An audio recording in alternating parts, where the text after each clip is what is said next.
Good evening, welcome. Welcome to the August 4th edition of the Downers Grove Village Council meeting. Glad you joined us here tonight. As is our tradition, we'll begin this meeting with the Pledge of Allegiance.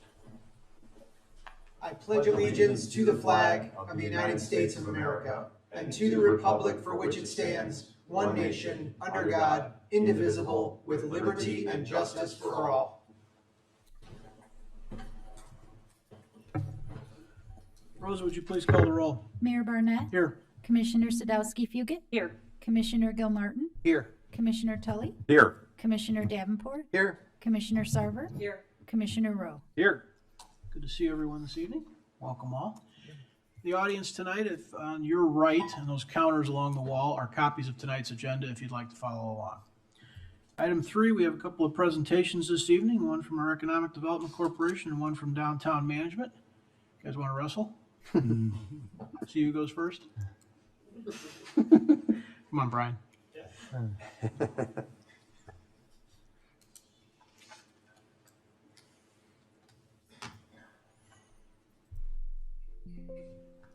just going to test that real quick. All right, perfect. Good evening, everybody. Great to be in front of you all once again. Brian Gay, Downers Grove Economic Development Corporation. Just really happy to, again, kind of bring to you again an update on our economic development efforts over the last 3 months. So to start off with, our projects for 2026 year to date, we have 4 major projects which are, which were either announced or completed within this year here. To date, we have 750 jobs either created or retained within the village, 485,000 square feet consumed or created within the village, and then 44 million of private investment within the community. Just to give a quick update, how we track projects, they have to fulfill 2 of 3 criteria. That is 25 new jobs, 25,000 square feet of space, either consumed or created within the village, and then a $1 million minimum capital expenditure. So 4 major projects, about right where we were last year at this time. So again, tracking really well. And again, we have a pretty robust pipeline of projects still to come throughout the rest of this year. One thing too, we don't usually have this type of data available for us at this point here, but right now our wins list, which usually is available to the village from the EDC in January, February of each year, now that we have our CRM kind of up and running and Victoria in our office is helping us manage that, we're able to better track what those projects are. So to date, village staff in the EDC have kind of come forward with 56 projects and really no criteria for those other than they're filing for permits throughout the village process. To date, 56 projects, $152 million of private investment, and about which equates to about 652,000 square feet of space consumed, used within the village. So again, really good activity for us. Some of these projects that you would see out there are the new inland real estate headquarters moving from Oak Brook to Downers Grove, Orbis nursing training facility moving into the 1900 Butterfield Road, and then a number of other projects here. So again, really good activity for us. And again, I don't expect anything to kind of slow up anytime soon. So as we start looking at some of the individual projects that we're working on, so these are things kind of currently in the development process. So we look at each corridor individually. So starting out at Ogden Avenue, you have the 1205, 1219 Ogden Avenue. This is a project that actually be going to you later on this evening. This is the Dutch Brothers project at Saratoga and Ogden Avenue. This is a project we've been working on with the developer over the past year as part of our Ogden Avenue TIF closeout program. Again, staying within the TIF closeout program, 1250 Ogden Avenue. This will be, once completed, just basically across the street from the other site, will be Qdoba as well as Protein Bar. So really excited about that. That's with our friends over at Investia. So again, part of that Ogden Avenue TIF closeout. 535 Ogden Avenue, once again, another Investia project, and that will be a cargo coffee and then another small retail space there. So really excited about both of those. That second one, 535, took the old Byline Bank and is now kind of re-envisioning that and kind of making that more of a retail space rather than a service. As we kind of move down, other projects that we're just kind of continue to monitor, Brown's Chicken still remains active, kind of looking for a new tenant there. CVS, we've been working diligently with Comar Properties to try to identify a new building from there. And then you have other sites within the corridor. I'm thinking the DM Corvettes, the Classic Corvettes, a little further down the street, 2100, and then a few others. So again, just really active corridor. And again, as we continue through the TIF closeout process, I don't imagine that activity will really stop for us anytime soon. As we transition and look up on Butterfield Corridor, so at the former Brickhouse Pizza, we now have Lucky Monk. They opened up their second location coming from South Barrington, opened their second location. So really kind of a fun menu there. They brew their own beer up in South Barrington, and then they have the brew pub here. So really excited about that one. If you haven't gone, I highly recommend it. We have the PJ Superstore. So last time since we've met, PJ Superstore did, I believe it was a $12 million reinvestment and remodel of the store. I know several of you were there at the grand opening, but just grand reopening. So beautiful store, just another continued investment into that corridor. Green State Credit Union is opening a new location currently under construction right next to the Cooper's Hawk, just right there in front of the Esplanade. One last thing to mention here too, I do have it listed, is the Midwestern University Companion Animal Clinic. Unfortunately, we heard just last month that that project was canceled due to some development issues for them. But I know that staff and the EDC are working diligently with Dr. Baker and his development team to figure out what the path forward is for that site and how we continue to develop that for a positive economic development win for the village. Transitioning then just kind of to the corporate side, as I understand, Lurie's Children's Hospital had a very successful PZC meeting last night, so we're looking forward to that project coming before you later on this fall. And then, as I already mentioned, the aforementioned Inland Real Estate Group, again, just fantastic project and just bringing another world-class headquarters to the Highland Landmark Business Park. Industrial, so you're all aware, I know we've mentioned it numerous times, a recipient of one of our Cornerstone Awards is Warespace, that's over in Ellsworth. They just purchased their second location here in Downers Grove. So up on Center Circle there, and be opening up a 70,000 square foot location there. So about the same size, maybe a little bit larger than their current space. So just helping out small businesses kind of get up and running, and truly that incubator model that works really well for them. Bridge Industrial now is Curve Industrial, and will be finishing up construction on their 2300 Warrenville project. And then High Street Logistics took over the project from Phelan over on Finley, and again, they have started construction on that site as well. So a lot of activity. We continue to work with Meadowbrook Shopping Center and Stelco Properties. Starbucks Jersey Mike's is inching along on 63rd Street there. Facade improvements are in the works, and again, just working with them, making sure that we have the best corner in the down in that corridor. So moving along, again, kind of transitioning over from projects to kind of how do we do all this, right? So a lot of this is working with our partners and making sure that our real estate professionals are bringing us leads and kind of helping us throughout with projects. And so one of the ways that we do that is our teeing up deals in Downers Grove. So this is our annual, I think this last year was our third annual golf outing, where we hosted 24 real estate professionals, developers at the beautiful and historic Belmont Golf Course. We gave them a lesson, so that way, kind of their first round of the season, they didn't all look too bad. And then we had a great round of 9 holes afterwards.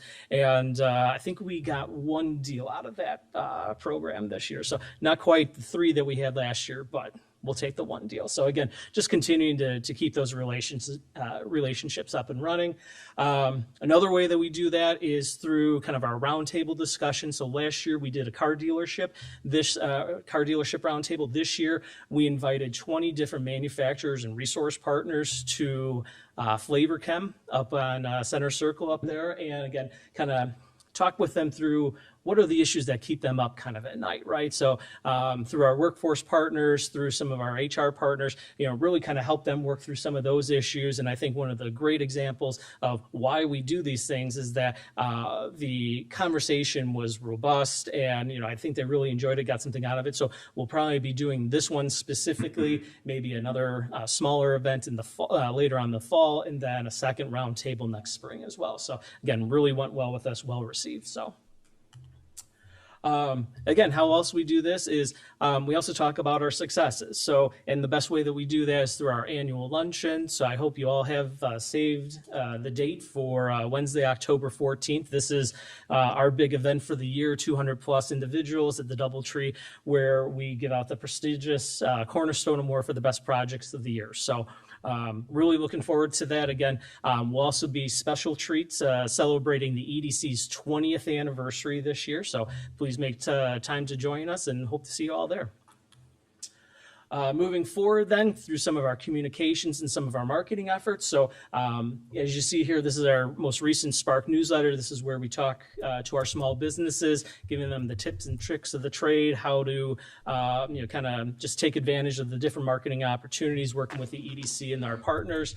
And this past month newsletter, we really highlighted the opportunities to really take advantage of the upcoming President's Cup at Medina Golf Course later on this spring, or later on this fall.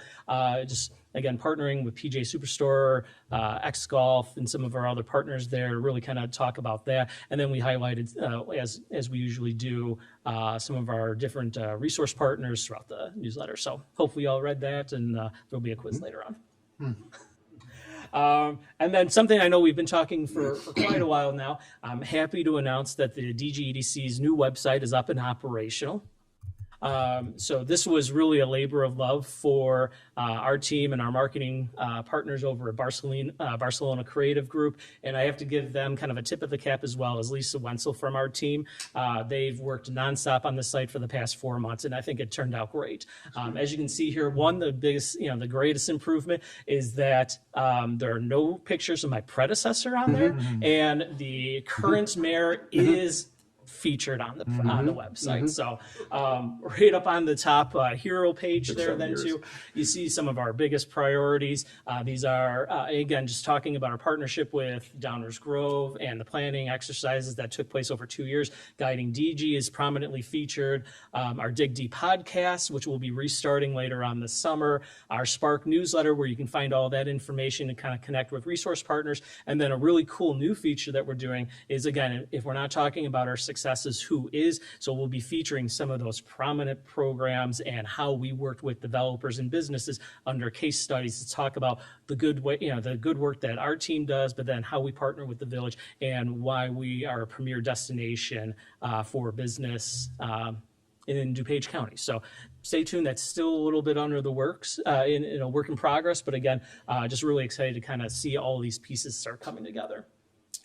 One thing too, I want to just point out as part of the kind of overall new branding and imaging is we really wanted to, as part of the website, really show our connectivity within the region, city of Chicago. As the city of Chicago and Cook County go, so does Downers Grove, right? And how we wanted to kind of create an image of how we do that. And you kind of see that in this image here. You can see the city of Chicago in kind of the upper right-hand corner, and then some prominent features as to how the connectivity happens with Downers Grove, the train, kind of our businesses and all that, and just kind of flows down the corridor of I-88 and everything. So really kind of fun new marketing features that you'll start seeing throughout the year and throughout our marketing message. One other prominent feature on the new website is our project roadmap. So this is truly kind of one of those ways that we work with the village and businesses to kind of guide everybody through that process, working with the village staff, community development, kind of highlighting kind of the comprehensive plan, zoning, giving all those resources right there on our website and make sure that that's clearly stated. And again, as we have more time to kind of flesh this out a little bit, have more of that, how do we work together with you along with kind of our case study. So really excited about this area. one of the key features that we kept on hearing about is there a way to list my business on the EDC's website? So we're not a chamber of commerce. The village does not have a registration program for those, but EDC staff does go out and takes a annual audit and survey of all of our businesses, along working with Victoria. She goes out and does site visits. We're keeping track of those, specifically in this case, kind of those dining options within the village. So we have a list of over 300, I believe, restaurants and different groups that are listed on the webpage now. Do some links, and again, just really nice. You can kind of sort through it. But again, just that was one of those issues, one of those features that a lot of businesses were asking for, and so now we're starting to have that here on the website. As we're doing tonight, we always like to keep our elected officials as well as our residents kind of updated on our priorities and our activities. So now there's a new prominent featured area on our website to kind of look at our KPIs. Looks really nice now. You can actually kind of see which report you're actually going to download before you actually do. And we can kind of have the videos playing right there on the main page. So excited to show you that. And then another key area that we wanted to feature along with case studies, KPIs, is then kind of our current projects, right? What are the things we're working on? A lot of the questions that the EDC always gets is, oh, what's happening in Downers Grove, right? And we didn't have a great spot to put that on the old website. So now we're building out this. We have, I think, close to 25 projects that will eventually be up on this website. And this is all throughout Downers Grove. It's multifamily, it's retail, it's industrial, anything and everything that's happening in the village that we have an update on will be in this little section here. So again, really excited about that. And then you can kind of see here, this is one of the examples for this. So Fields Automotive Group, bringing in the Rolls Royce, and there's a whole little featured area there. So yeah, really excited about that. So we'll kind of walk away from kind of the marketing efforts now and just touch briefly on some of our business retention programming. So, working with Victoria, again, our goal is to strengthen business, give them resources, and talk about opportunities to stay and grow within the village of Downers Grove. Victoria does a great job of kind of working with our businesses on an ongoing daily basis. Sharing grants, talking about resources, not only in Downers Grove, but within the region, and then making those connections to do that. So some of these pictures here are some of our most recent site tours that we just did within the village with Fresh Time Foods, and then also Elite Electronics testing up on the north side of town. Again, kind of mentioning again, kind of that manufacturers roundtable. This is how we're engaging with our existing businesses and talking about the resources available to them. We've developed a top 50 list, which we're diligently working through and trying to meet with. And again, the whole reason why we're kind of doing this is to, again, just build up those visits, those touch points, those conversations, and making sure that they feel supported, welcome, and that they, if and when the time comes to expand or move, that, they remember a conversation, a touch point with the DEDC and choose to stay and grow here. So to date, Victoria has set a pretty good goal for herself, 74 annual visits to date. She's finished, I believe, close to, what is that, 60, 65, 66, or I'm sorry, 55 of those for the year. Again, she's working each week to kind of reach out with those, and then her weekly business highlights, to date, she's completed 20 of those, and just really nice little vignettes. We'll start doing little videos on social media along with these as well, but right now it's just kind of a piece that she puts together each Monday. So. And then I have a video for you. Hopefully it plays. There we go.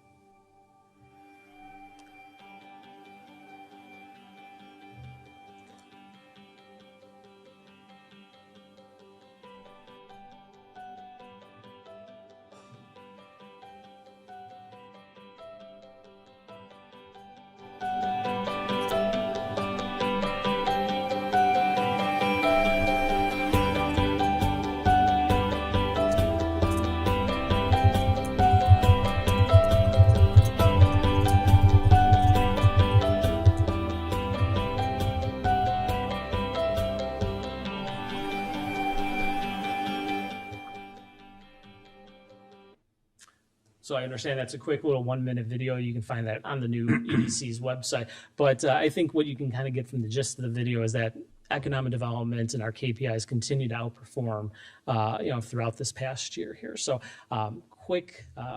this is a little bit different than what you're normally seeing, so we're trying to condense this and kind of keep it a little bit more streamlined.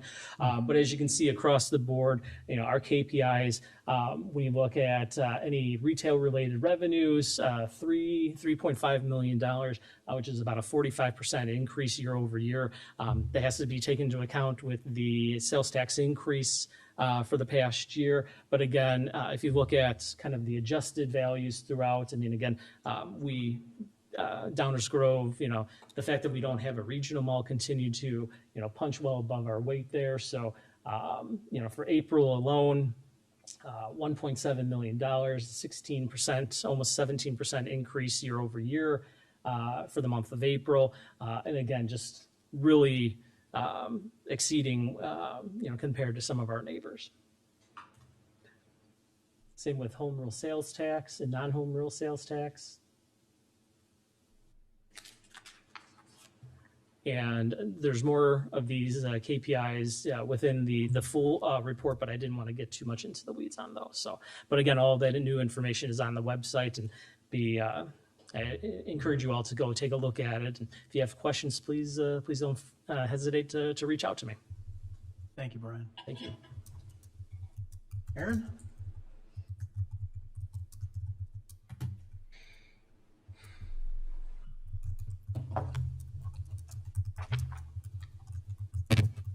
Good evening, Mayor and Council. My name is Erin Venezia. I'm the Executive Director for Downtown Downers Grove Management Corporation, also known as Special Service Area Number 11.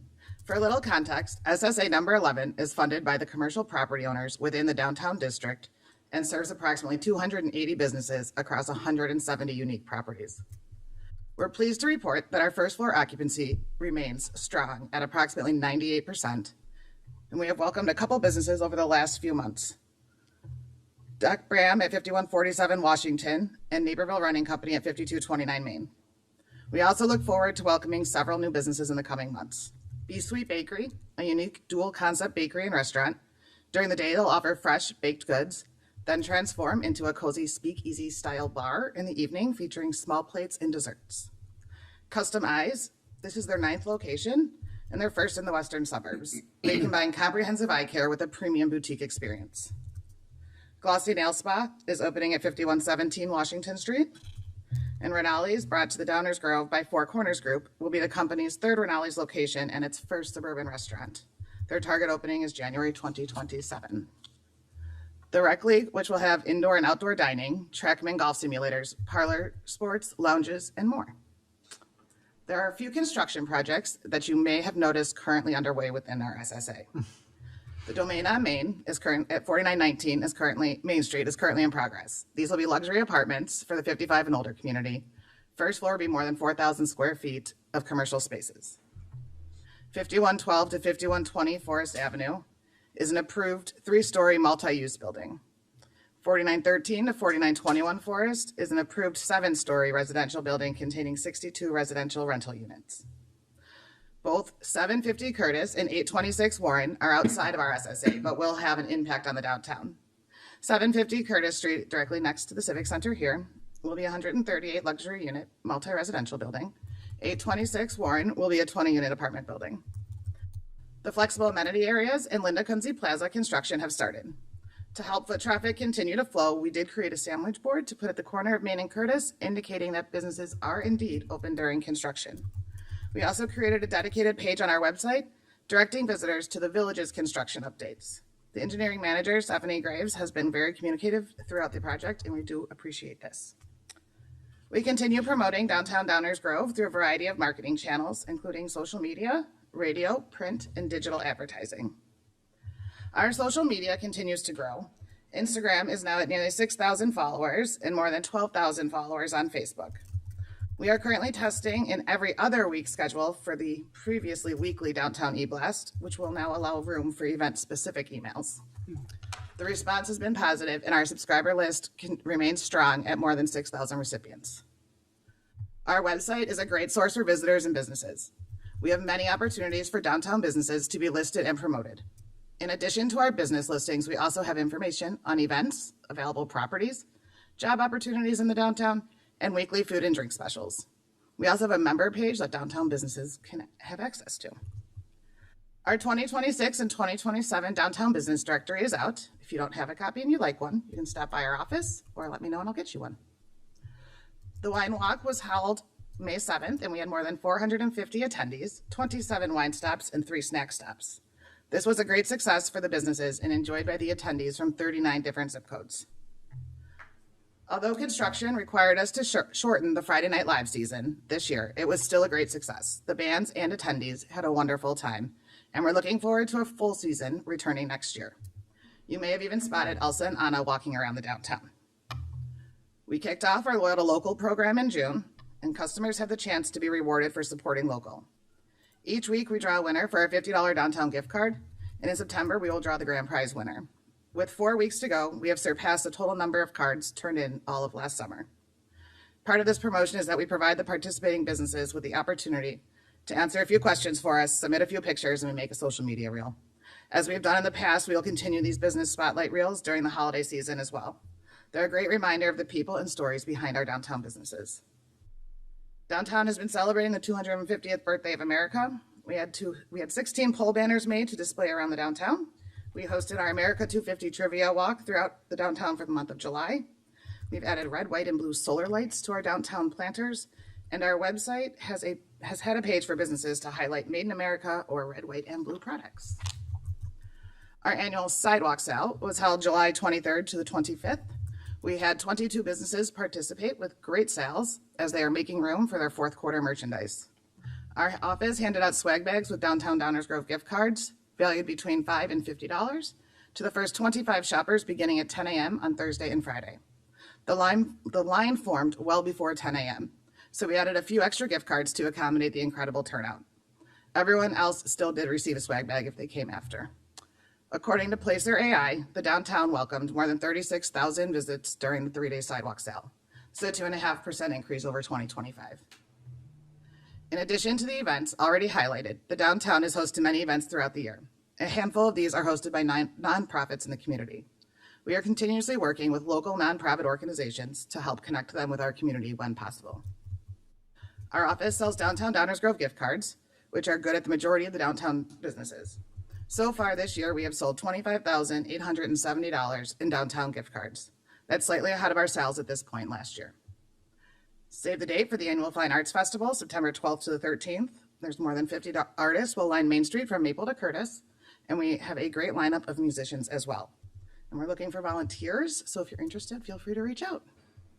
The downtown vibrancy is also a reflection of the community visitors and residents, with more than 2 million visits to the downtown so far this year. So thank you for the opportunity to share a glimpse of what Downtown Management Corporation has been working on since we last met in March. We're grateful for the continued partnership and the support of the village, and we're proud to see our businesses continue to thrive while providing great shopping, dining, and experiences for our residents and visitors. Thank you. Thanks, Aaron. Item 4 on our agenda tonight, we have a public hearing. We'll start that now. Concerns properties located on Woodward Avenue. This public hearing will now come to order. The public hearing has been called by the Village Council to consider proposed annexation agreements for the properties located at 5881 and 6207 Woodward Avenue. Notice this public hearing was published in the Daily Herald on July 20th, 2026. I'll now summarize the procedures for tonight's hearing. I'll ask village staff to summarize the annexation agreements and identify the properties involved. The village council will then have an opportunity to ask questions or make comments. Members of the public will then be offered an opportunity to ask a question or make a comment regarding these petitions. Statements may be presented for the record, either written or oral, and any petitions or other documents or information relevant to this public hearing may be submitted at this time. Thereafter, we will adjourn the hearing. At this hearing, witnesses will not be sworn, and a verbatim written transcript of the statements or testimony given at this hearing will not be prepared. The proposed agreements will be placed on public file and, if authorized by the village council, approval scheduled for a future active agenda. So with that, Dave, over to you. And I'm going to turn it right over to our Community Development Director, Stan Popovich. Thank you, Manager Fielman. Good evening, Mayor and Council. As Mayor Barnett noted, the first annexation agreement is at 5881 Woodward Avenue. It's located on Woodward Avenue just north of 59th Street here in the unincorporated area. The property is on the east side of the street, just north of 59th Street. The petitioner is located within unincorporated Downers Grove, but within the village's ultimate planning boundary. They are wishing to connect to the village's water system, and that requires an annexation agreement. When the property becomes contiguous to the village, based on this annexation agreement, annexation can occur. I'll go on to the next one as well, Mayor, if that's okay. The next one is 6207 Woodward Avenue. It's located on Woodward Avenue just north of 63rd Street. The property is shown here in light blue, just north of 63rd Street. Similarly to the last one, it is an unincorporated Downers Grove, but within the village's ultimate planning boundary, they too wish to connect to the village's water system. And once the property were to become contiguous, it would be annexed as well. Thank you very much, Mayor. I appreciate it. Thank you, Stan. Any questions or comments from the village council on this item? Mike? I just want to state for the record that my client is the property owner at 5881 Woodward, so I'll be recusing myself from any participation in this. Thank you. Thank you. Anyone else? I'll save it for the first reading. Any questions or comments from the public? Okay, seeing none, we will call this public hearing adjourned. Thank you all. Item 5, is there a motion concerning minutes of previous council meetings? Yes, Mayor, I move to approve the minutes of the Village Council meeting of July 21st, 2026 as presented. Second. Any comments or questions from the council? All those in favor say aye. Aye. Opposed? Those are approved unanimously. Thank you all. Item 6, public comments. This is the portion of the meeting where we take public comment on items not on tonight's agenda. In each agenda item coming up, there will be additional opportunity for public comment. So if you have comments for us on subjects not on tonight's agenda, please come down to the podium, let us know what's on your mind.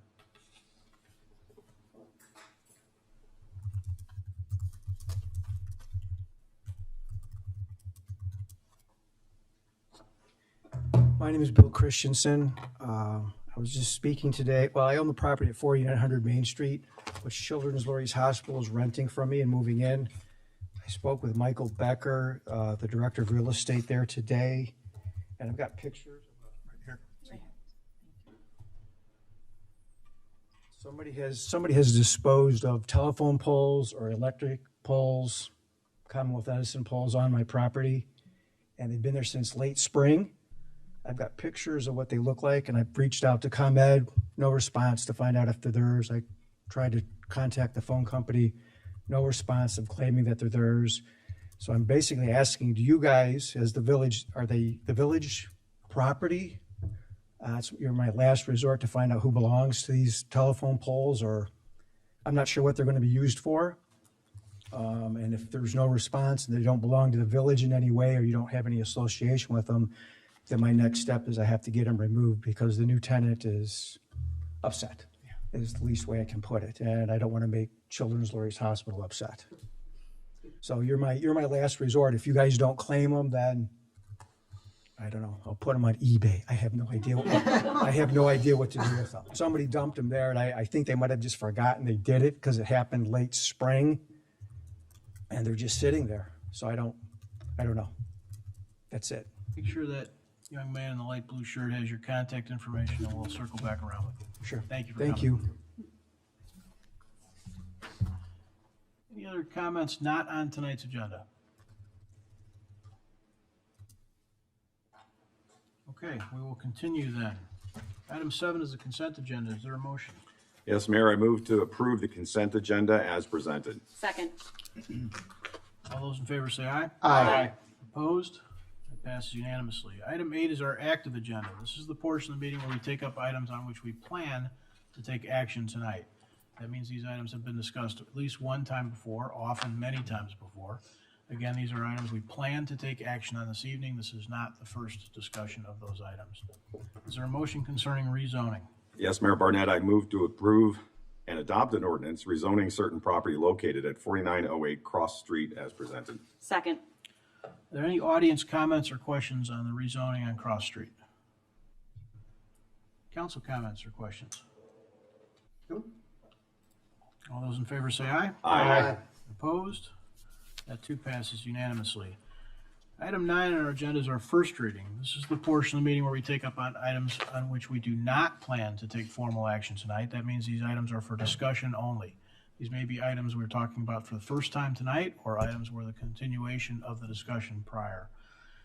So with that, we'll turn it over to our village staff for the first reading. There are many items on tonight's first reading agenda, but really only 3 topics. The first 2 may look very familiar to you because they were the subject of a public hearing just a few moments ago. We have no further presentation on this, but we wanted to offer the council the opportunity to comment or ask any questions on those 2 items, Mayor. Thank you, Dave. Are there any audience comments or questions on the first 2 items? These both have to do with annexation on Woodward Avenue. Any council comments or questions? Martin? Thank you, Mayor. With respect to both these items, we've seen dozens and dozens and dozens of these requests. This is pretty routine when a property that's located in unincorporated Downers Grove wants to annex to the village in order to take advantage of our water system.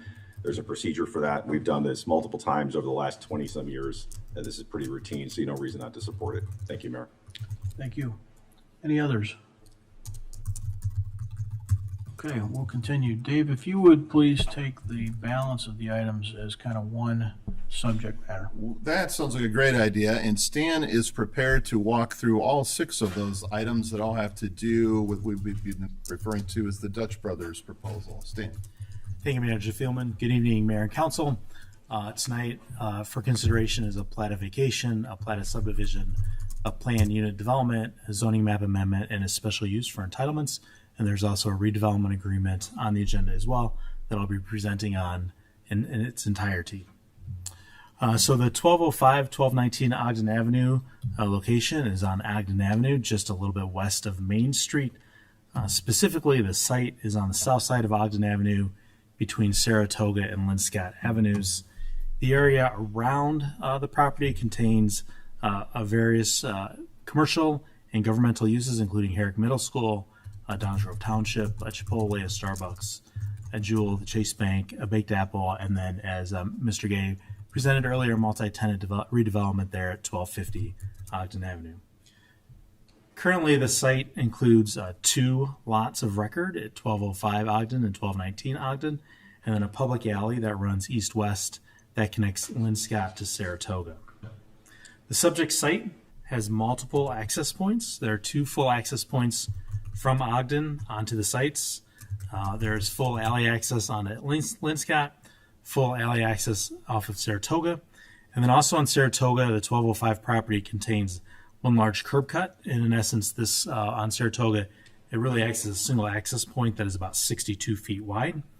And then you also see there is access from 4337 Linscott, which is the parking lot immediately south of the alley that has access to the alley currently as well.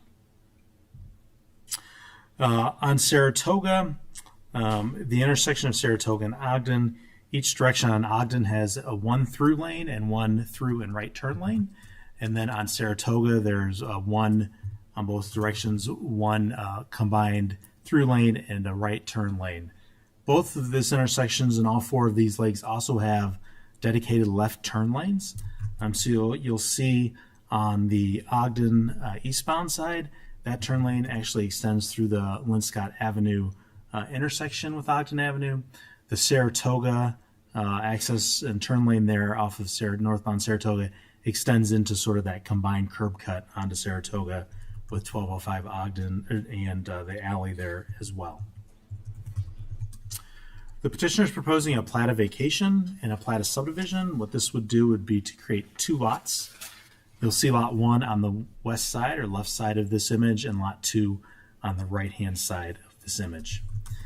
When we do vacate the alleyway, the petitioner is providing a cross-access easement through the alley that runs east-west where the alley used to be, and then also onto lot 2, which you'll see in a later slide how that allows parking and access for both potential tenants of both lot 1 and 2 to activate and to use the space on the lot.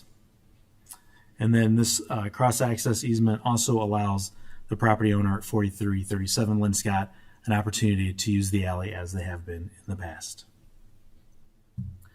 The proposed development provides 2 new buildings, drive-through Dutch Bros Coffee Shop at 1205 Ogden, and then a roughly 4,000 square foot commercial building at 1219 Ogden. As you can see in the drawing, the parking is provided between the 2 buildings and along the vacated alleyway on the south side of the property. If we look at site circulation on this one, the 2 full access Ogden Avenue curb cuts have been reduced to a single right in, right out curb cut. Full accesses remain on both the vacated alley on Linscott and Saratoga, although you'll notice that the Saratoga curb cut has been reduced from 62 feet to 24 feet. And as noted previously, access for the 4337 Linscott will be retained. The 2-lane Dutch Bros drive-through runs in a counterclockwise location manner. There are 20 parking stacking spaces provided, where 8 are required by the municipal code. Additionally, there's an escape lane provided for the drive-through lane. Based on Dutch Bros operations, if your drink is ready and delivered to you faster than the person in front of you in the queue, you do have an opportunity at that point, sort of in the northeast corner of the site, to use the exit lane to exit out onto the main exit point there and to leave the space, thus opening up another stacking space at the end of the queue. And then, as I noted previously, this is the cross-access easement here shown that provides access to both those properties and then 4337. With regard to pedestrian circulation, there are 3 public sidewalks, one on Ogden, one on Saratoga, and a new one on Linscott Avenue. The Linscott Avenue right-of-way is not currently improved, so the sidewalk, curb, and parkway, if this proposal is approved, will be installed by the petitioner adjacent onto the site as a public improvement. There are many internal sidewalk connections that connect to each of the public sidewalks and include connections to walk-up windows at Dutch Bros, and then provide access to the 1219 building as well.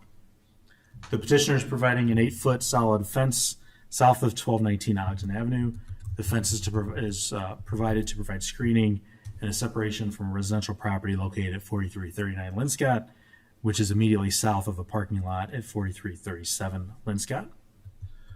A 4-foot tall open design fence will be installed along the south property line south of the Dutch Bros building. This fence is the result of a discussion with the 2 school districts and their desire to ensure pedestrians and students use sidewalks to access this site instead of using sidewalks and cutting through parking lots. This is the proposed Dutch Bros elevations. They're shown here. Building materials include EIFS, cement siding, and faux wood accents. With regard to the comprehensive plan notes that we should locate regional draw commercial uses in a corridor where the use will benefit from access and visibility, promote and encourage improvement of areas that are becoming functionally obsolete, encourage reinvestment, promote retail concepts that will add vibrancy, and promote and reposition commercial centers to adapt to evolving retail habits. On this slide, you'll see the 5 items that are under consideration for tonight and the petitioner is requesting entitlement approvals on. Staff finds that the standards for approval for each of these entitlements have been met and recommends approval of the request. Next, I'm going to move on to the redevelopment agreement that's under consideration as well. These are developer obligations. They're obligated to acquire all the properties, demolish the 2 existing buildings on site, redevelop the site per the entitlement package, lease the single tenant space, which is the Dutch Bros, to a restaurant with a 10-year minimum lease, open and operate the restaurant, and then adhere to the construction schedule, which commences redevelopment activities on November 1st with a completion deadline of December 31, 2027. The village obligations are to duly consider the entitlement package, convey the public alley to the developer at no cost, review and approve the restaurant tenant, and then upon completion of the project, which is the issuance of a certificate of occupancy and proof of paid invoices, reimburse the developer in an amount not to exceed $1.2 million or 50% of the total development cost, whichever is less. That concludes my presentation, Mayor. The petitioner, Michael Gatto, and his team are here tonight and have a presentation ready for the Village Council as well. Thank you, Mayor. Thank you, Stan. Michael?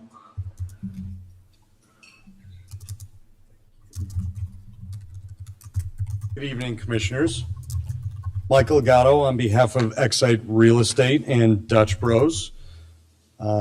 Stan did a great job on that presentation. It's going to be hard to follow that. Am I good to go? Yeah, you should be. Is that working?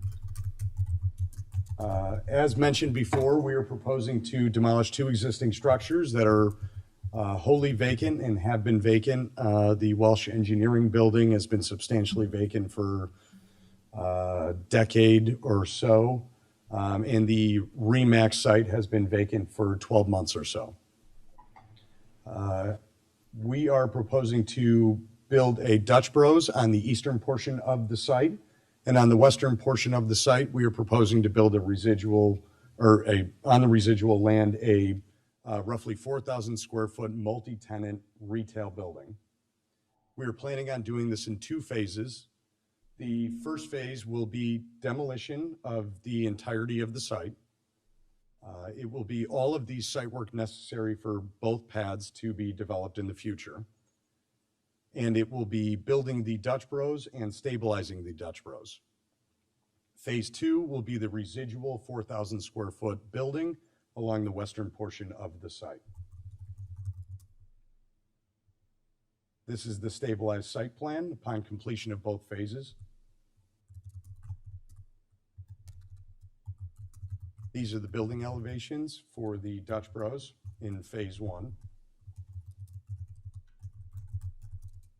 As mentioned, we are looking for 5 entitlements for this project: a planned unit development, a special use for the drive-through, a zoning map / text amendment, an alley vacation and cross-access agreement, and a plat of subdivision. We are proposing 1 deviation to reduce the Linscott Avenue side yard setback down to 5 feet. As part of our due diligence, we've engaged Kimley Horn and their traffic management team, who is here tonight to speak to the traffic management report. Justin Opitz. Thank you, Michael. Good evening, Commissioners. My name is Justin Opitz.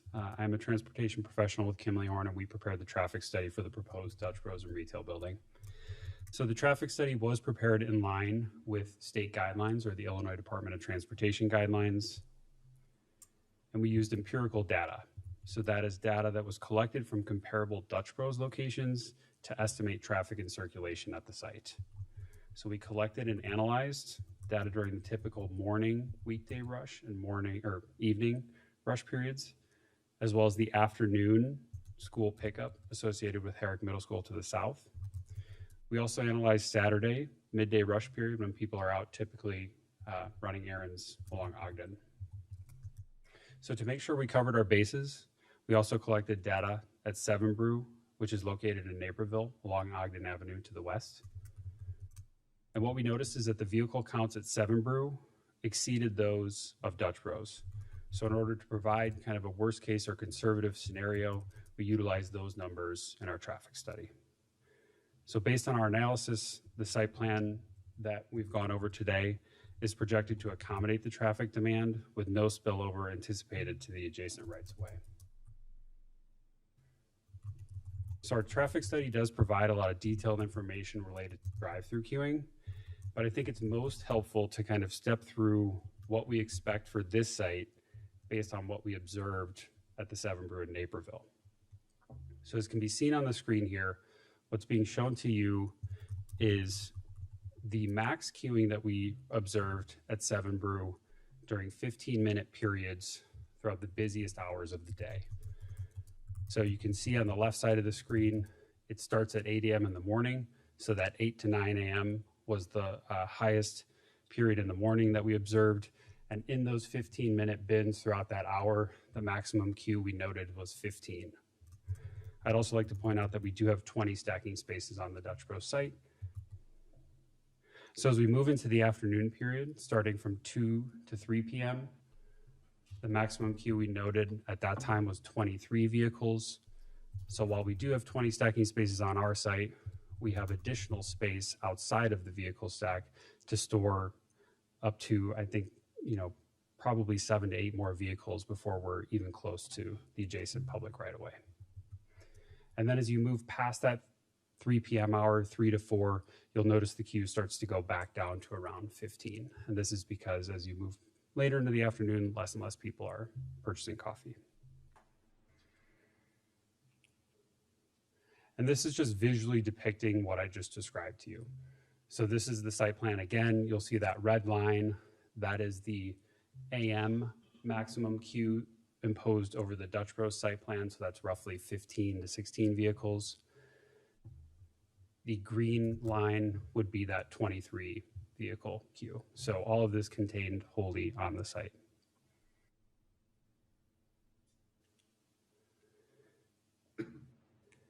And lastly, I'd like to point out, or I'd like to ask everyone to really take a second and think about the last time you visited a drive-through coffee shop similar to Dutch Bros. This might be Starbucks, Dunkin', something similar. Was that your primary destination, or was that more of a stop on your way to your primary destination?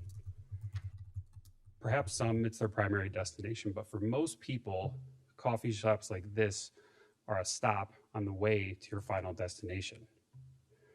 So what this means is that businesses like Dutch Bros, coffee shops like this, they don't necessarily generate new traffic volumes. So comparing it to something like a multifamily residential development, which we heard a lot about, single family industrial buildings, office buildings, when you construct those are generating new traffic volumes in the area. So homes, people were not there before. Industrial buildings, people were not there before, they are now working there. The coffee shop is a little different because it's what we're doing, and the way the site is designed is to pull traffic off of Ogden Avenue in the most efficient and safe way possible and put it back onto Ogden Avenue in the most efficient and safe way possible. So we don't have a lot of, our data is telling us that up to 90% of traffic for a use like this is being pulled from the existing stream. So what this does is it helps limit the impact of the site. And based on that and our analysis, we do anticipate that the traffic can be accommodated within the street network. Thank you, Justin.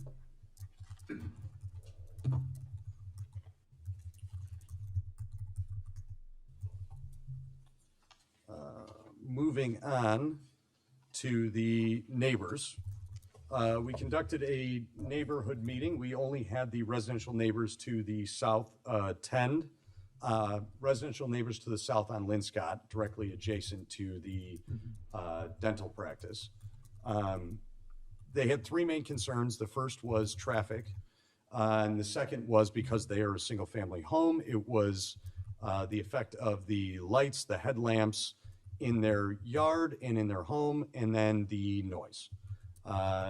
In anticipation of that, or in response to that, we went ahead and we added an 8-foot high privacy fence along that southwestern border to limit any of that interaction. In addition to that, we have had multiple dialogues with the neighbor to the south, the dentist practice, the commercial property to the south. Primary concern is alley access in perpetuity. Part of the alley vacation would be a cross-access agreement in perpetuity that would run with the land, not with the ownership. So his curb cut would stay there and his access would stay there in perpetuity.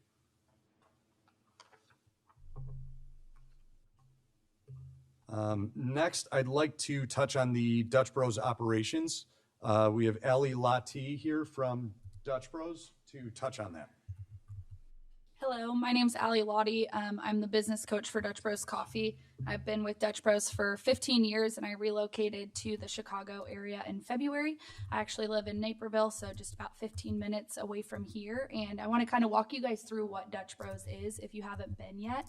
I know we're newer to the market, but what we are is a people first drive-through coffee company. And so when you come through our line, we have a order system. So we have line busters who are outside. We have 2 to 5 at one given time who are taking orders. So you don't have to get your order at the window, wait for your order and be able to drive away. You'll get your order ahead of time.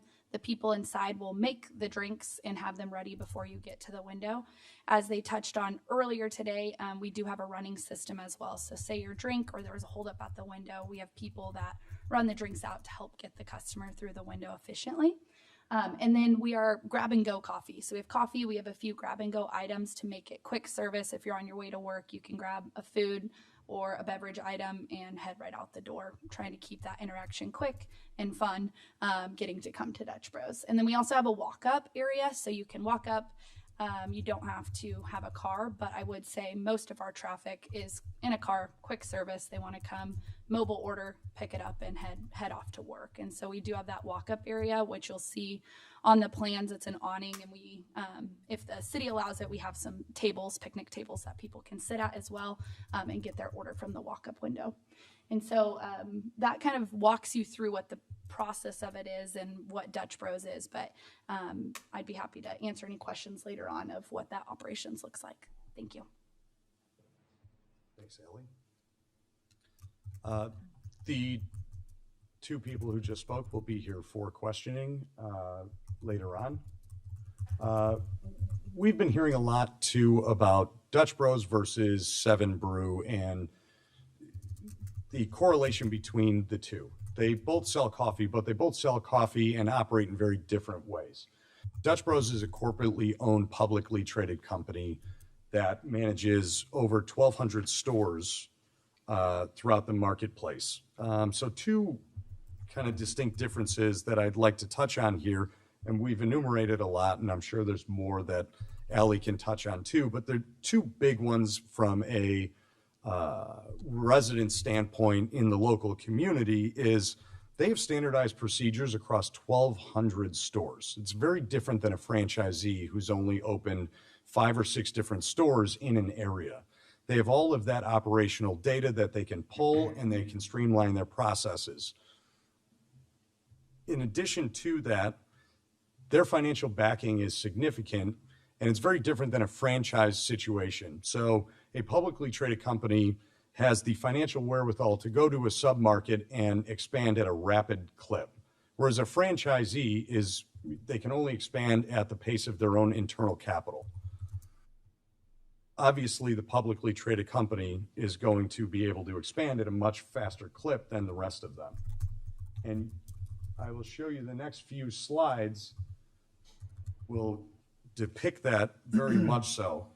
So Dutch Bros works on a distributed volume system, not a concentrated volume system. And what that means is they'd rather have 3 $2 million stores than 1 $6 million store. The operating efficiencies, the territorial gain, that's their mission, that's their goal, that's how they move into a submarket. They don't want a single store dominating an area. They want multiple stores typically spread out between a 2 to 3 mile radius. And on the next slide, you can see the Chicago MSA and just how many stores they have in the pipeline that are going to be delivered within roughly the next 12 months. Most of these should be in the next 8 months, similar timeline to ours. Some of them are being pulled forward depending on entitlement work and whether it's a retrofit of an existing structure or a ground-up construction project. And even further than that, you can note on here that this is our western suburban marketplace. Outside of just this store, there are 6 other stores that are going to be opening here in a similar time frame or sooner. Since Plan Commission, I've had to add 2 more dots onto this map. One being Westmont, which is in close proximity at 63rd and Cass, and then LaGrange. So they are moving very quickly into the marketplace. They are spreading out over the marketplace. And so that distributed volume should take over, and they should have stabilizations move in a much faster pace. Next up, we have the findings of fact for the entitlements. I'd like to just touch on a couple topics. We feel that we meet all of the zoning map amendment review criteria specifically the existing uses and zoning of nearby property. We are on the Ogden Avenue corridor and surrounded by other Ogden Avenue corridor zoning, the B3 district. The length of time the property has been vacant as zoned. As I said earlier, the Welsh Engineering Building has been wholly vacant for roughly 10 years. The Remax Building for roughly 12 months. The buildings are non-conforming according to the new codes that have been in place and would need to be brought up to codes to have any sort of substantial re-tenanting operations there.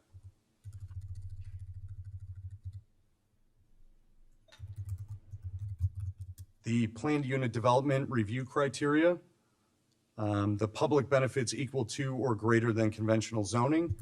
Based on the use of the PUD, we're allowed to create those cross-access lanes and create a much more efficient site layout. And the appropriate terms and conditions imposed to protect all interests between the fencing, the phasing of the projects, and other conditions placed that we have acquiesced to. We are meeting that. Next is the special use for the drive-through. It is an expressly authorized special use, and it is very common to see up and down that corridor.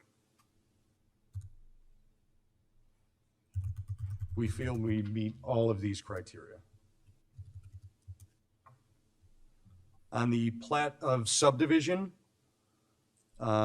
specifically finding 4, the cross-access easement serving both lots and the neighbor. We are performing that. We are applying that to the project. We feel that we meet all of these findings of fact. On the alley vacation,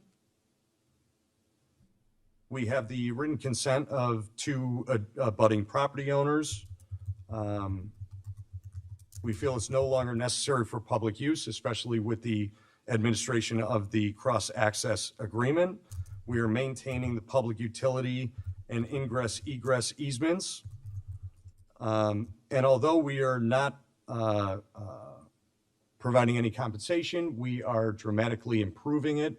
We are widening it, we are curbing it, and then we are going to maintain it in perpetuity. We feel the project satisfies every standard for approval. And with your approvals, we can begin construction in 4th quarter of 2026. Thank you very much. Thank you. Any audience comments or questions? Come on down to the microphone and tell us what's on your mind.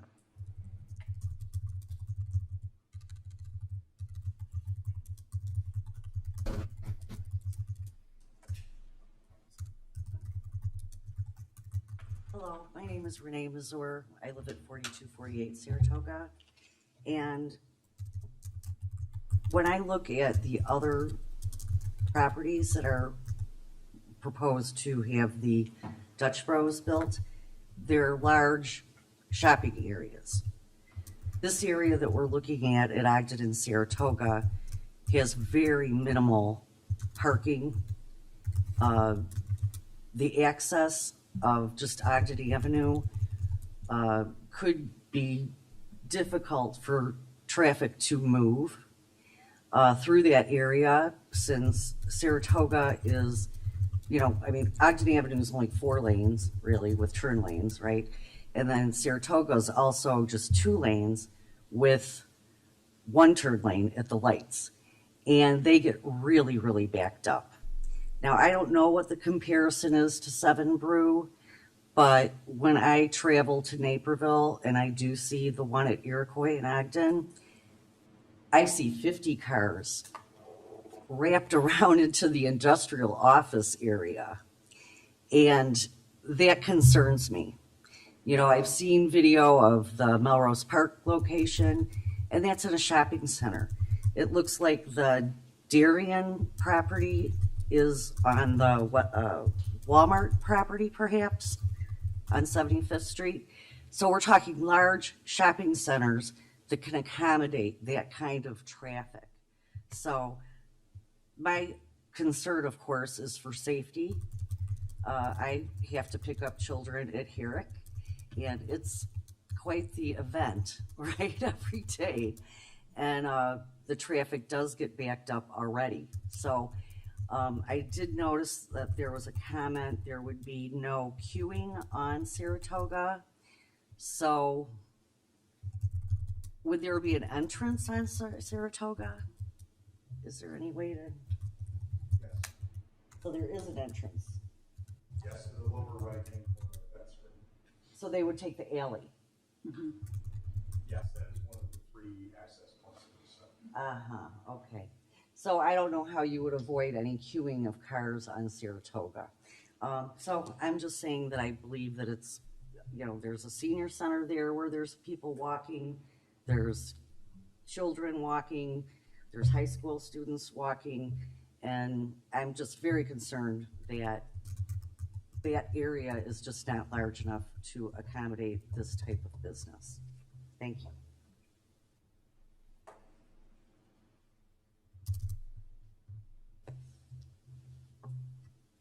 I'm Mary Kay Holmes, a resident of Downers Grove for the past 32 years.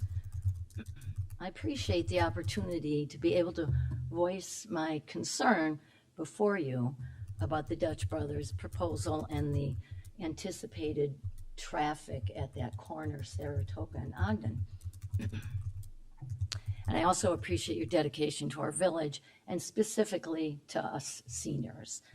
Of course, you know where the Downers Grove Township building is on Saratoga. It's across Saratoga and just steps away from the proposed building. It's directly behind the Starbucks and about a half a block from Jeff's Bagel Run.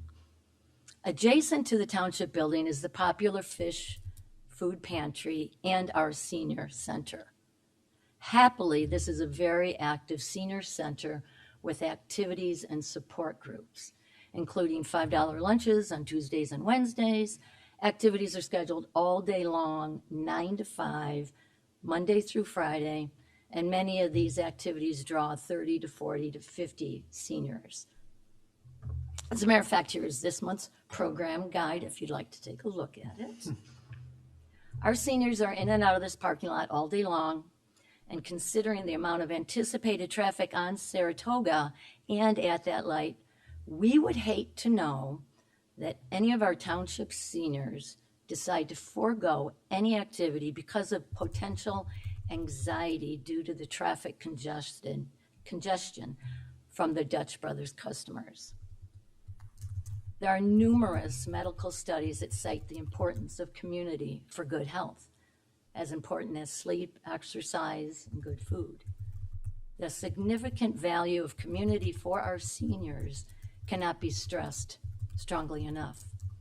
My husband and I attended the July 6th public hearing of the Planning and Zoning Commission when the recommendation for the Dutch Brothers or Dutch Bros proposal failed.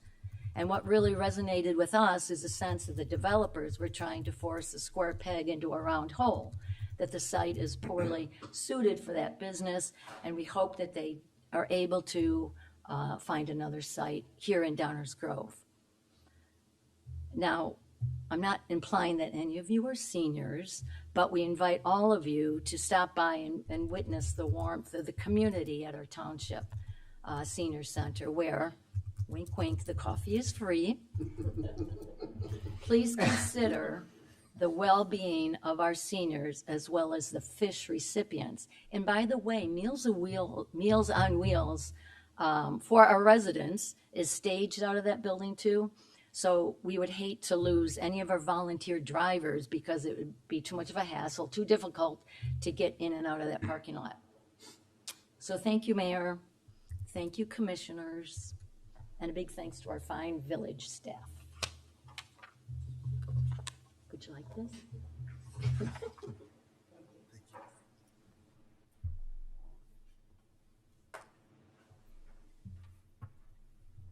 Good evening. My name is David Lorette. I'm in Downers Grove since 2015. I've got a student at North and at Herrick this year. And last year with the new construction of Herrick, as everybody knows, it was a disaster for pickup and drop off.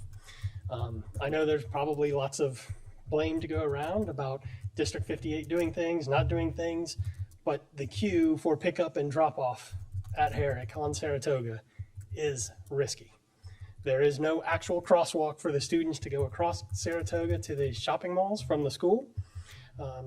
It's dangerous, and I see every day, I see kids jaywalking, and hopefully people stop, right? And luckily this year, nobody got hurt. So adding, my fear and concern is about the safety of the kids walking, and having them not have the ability to be safe after school or going to school is a real concern. And as a parent, that scares me. So if you guys end up approving this for the Dutch Bros to actually go here, I really hope that some thought goes into management of the foot traffic for all of the students. It hasn't been done well with the Herrick upgrade on construction, and if you're going to add all of this car traffic, something's got to happen or people are going to get hurt. And it's really about the safety and the care for the students, right? I'd love to have the business. I'd love to have those vacant lots not be vacant anymore. But as a parent, it is all about the students, and it's making sure that they have a safe way to get to school and get home from school. So from my perspective, that needs to be our first priority here. Thank you for your time.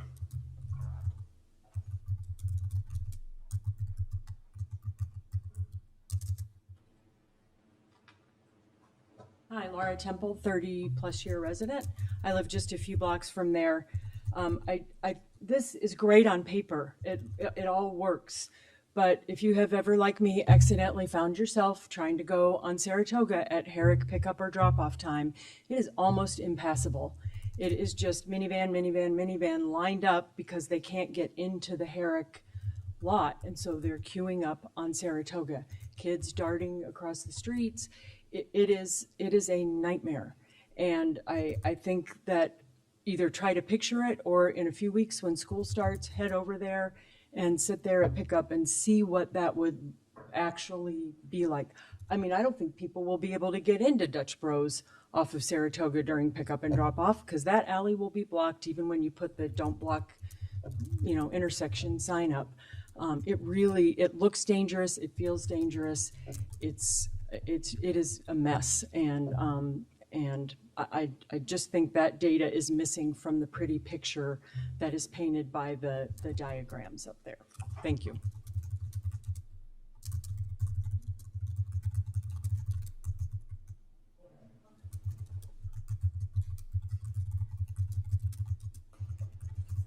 Trisha Cantalina. Good evening. My name is Trisha Cantalina, and I live on Linscott Avenue.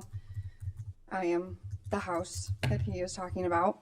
I am not opposed to Dutch Brothers or to a responsible economic development. My concern is that this specific location is simply not appropriate for a high volume dual drive-through operation, directly next to existing residential homes and schools. The property currently operates as a quiet jewelry store with limited daytime hours. This proposal could completely upend the balance, replacing it with a high-intensity operation, bringing 5 a.m. and late-night activity, constant vehicle traffic, idling engines, and noise directly next to residents' homes. During this process, there were comments made in separate conversations with a village representative along with a representative of Dutch Brothers that were very difficult for my family to hear. In those meetings, the message was made that they would not choose to live where we live. While everyone has different preferences, those comments were hurtful because our family did choose this community. Our home is where we raise our family, where we have invested our time and resources, and where we expected to have a reasonable quality of life. We asked if they would want this located directly next to their homes, but we've never received a clear answer. Those conversations left us feeling like our neighborhood was being viewed as less deserving of consideration because of where we live. It reminded me of the meeting on July 21st when this council rightfully made it a point to reject the idea that renters are less than and stated that every resident deserves respect. We ask that this exact same standard tonight. Just because our neighborhood sits near a commercial street does not mean our quality of life is less deserving of protection. Every resident deserves the same respect and safety regardless of where they live. Our bedroom faces the proposed site, and we can see it directly from our kitchen window and backyard. If this is approved, we will live with this disruption every single day, hearing outdoor speakers from early morning until late night, and watching headlights shine directly into our yard and bedroom windows. The physical changes to our infrastructure are also a major problem. Vacating the alley strips our neighborhood of safe access to the traffic light at Ogden and Saratoga. Furthermore, we are deeply concerned that drivers will try to use Linscott to cut through to avoid Ogden congestion. Because Linscott is a dead end that leads directly into a gated school parking lot, drivers will be trapped, causing a constant stream of frustrated people trying to turn around right in front of our homes.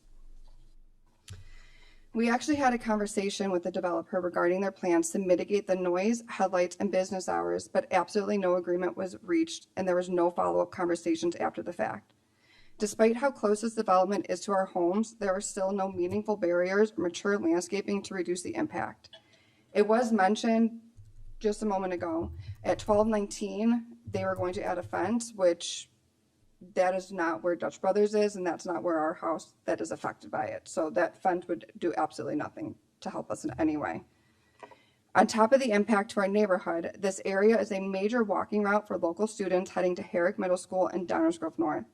Hundreds of kids use the exact sidewalks every single day, pushing a massive line of cars into this tight space during normal drop-off and afternoon pickup hours creates an undeniable safety hazard for our community's children. This is where our family lives. This is where our children sleep, play, and grow.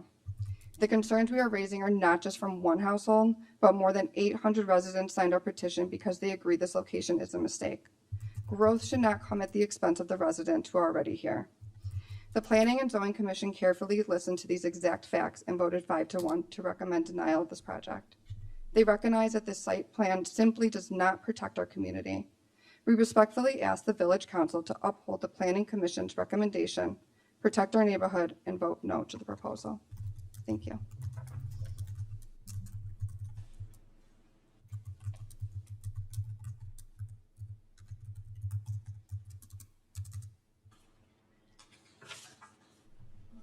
Look at up, he's back. Hello. I'm not here to oppose this company. What I'm against, and I believe most people are, is the location they've chosen. It doesn't fit. It's a bad selection for that.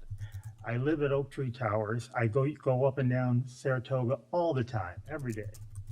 I know what that area is like, Saratoga, Ogden Avenue. This is going to create a lot of chaos up there. They said they compared it with some of the local coffee houses. If they're talking about Starbucks or Dunkin', that's not a fair comparison at all. They certainly don't. They're not near the volume with this company or companies like Seven Brew. Frankly, I've never heard of either one of these until this year. But it's just not a fair comparison. What I hear about Seven Brew, which is similar, I guess, and it's hearsay, I don't have proof, but the location in Naperville has turned into a real headache. That's something, there's no mention of what location, do they have a location here of this brew in the area that you could talk to, or are all these in the works to be built soon? Because I'd like to know what kind of experience the other towns are having if they have this company there.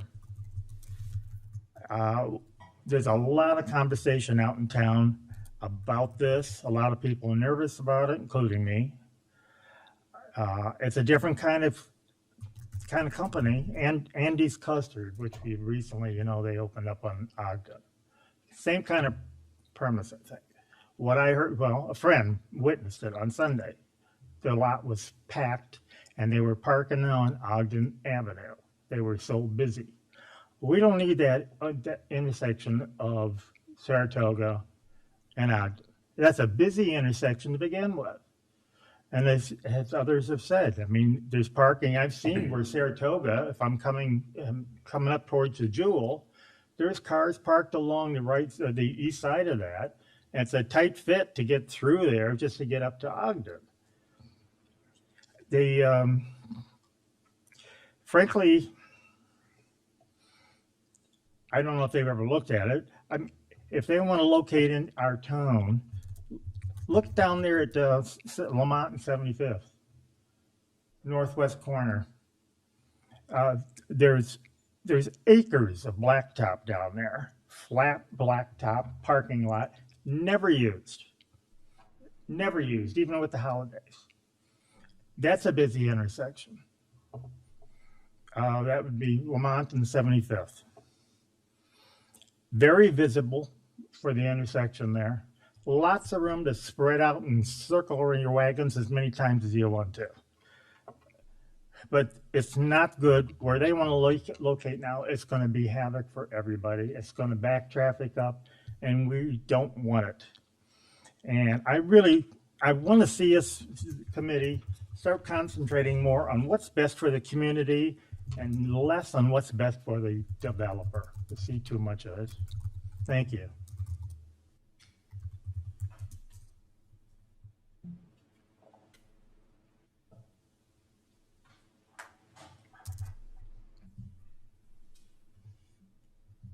Hi, my name's Colleen Kramnick. I've lived on Saratoga Avenue for 30 years. And at the zoning commission meeting that we had last month, there was a lot of discussion about the time frame of drop off and pickup. And it is a disaster up there because I use that to come and go from my neighborhood. Parents are parking on the left side of Saratoga. They're parking on the right side of Saratoga. It's pretty much gridlock during those time periods. I appreciate the fact that since that meeting, the developers have done a traffic study of other locations that are similar businesses. I too go through that Seven Brews section when I go to Costco. The backup in the traffic of that location has caused me to change how I get in and out of Costco. And that's a large, industrial area. This is a neighborhood. This is a major thoroughfare, not of just the students who are going to North and Herrick, which, by the way, we're adding another grade to Herrick this year. But it's also people are going to Jewel. People are going to Chase. People are going to 88. Living on Saratoga, we have so much traffic that goes through there, and it's not just parents dropping off their kids at school. It goes beyond that. So when I've thought about people, who should I talk to about this, of my friends? Oh, well, they don't live on Saratoga. Well, I have friends that live behind Hobby Lobby that drop off their dad for the Senior Citizen Center. So that's affecting not just the people in our little neighborhood who use that as a thoroughfare, but it's people who use any of those businesses, any of those schools throughout our entire village. So I would hope that you guys would look at that and the impact, obviously, the traffic. Another issue that I talked about a lot was the grand opening.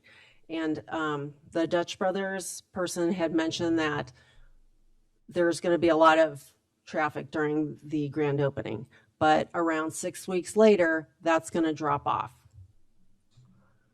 I don't know. If I have a business, I don't want that to drop off. I want to keep having customers come to my business. I question, maybe that's reality, but if I'm a business owner, I don't want that to happen. So a lot of what Dutch Brothers, from my research, has been is driving business online, social media. That's why, I wasn't aware of it before this. So I urge you to look at the big picture of how they drive and market their business and how that's going to sustain traffic, not only drop off pickup, but as other people have said, their hours are early and they go until 10 o'clock at night.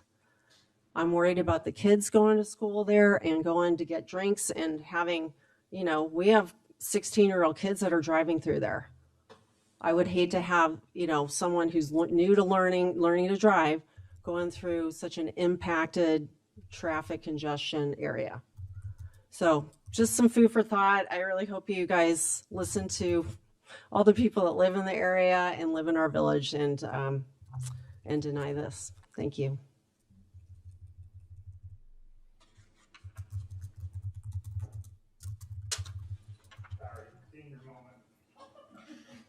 Two things I want to also mention. I don't just remind you on July 6th with the Plan Commission, when it came up to their attention, they had 1 yes vote, they had 5 no against this proposal. The other thing is, I don't know, it's hearsay again.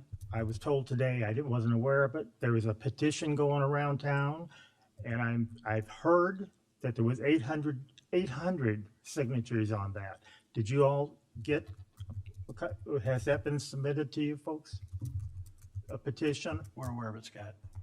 Okay. Yeah, and the meeting, we've all Okay. seen the meeting and the minutes. And there was like 800, and most of them are against it, aren't they? Okay. Yeah, well, I think everybody should be made aware of that. So I'd like you to think very carefully about accepting this at that location. If they can find another one, we're not saying don't let them in town. It's this location is the issue. And the results of the impact it'll have. So listen to the advisory, listen to the people in town. Thank you.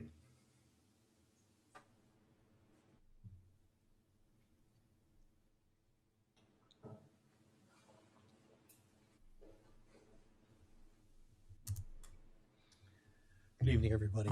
My name is Pat Provenzali. I'm a partner in the law firm Echo Williams and Provenzali in Lisle. I'm here representing my clients who also happen to be my family members. My oldest brother, Don, Dr. Don Provenzali, who runs Pro Dental and Choose Wisely, which is the dental practice immediately south of the PUD, the proposed PUD, as well as my mother, who owns part of that lot, the retired judge, Mary Ellen Provenzali. I'd like to just touch on a few things, and rather than reiterate or repeat the train of abuses, as it were, that the neighbors have come to talk about, that this planned PUD would visit on the area, I will touch on one. I also want to raise the specific issues as to my clients.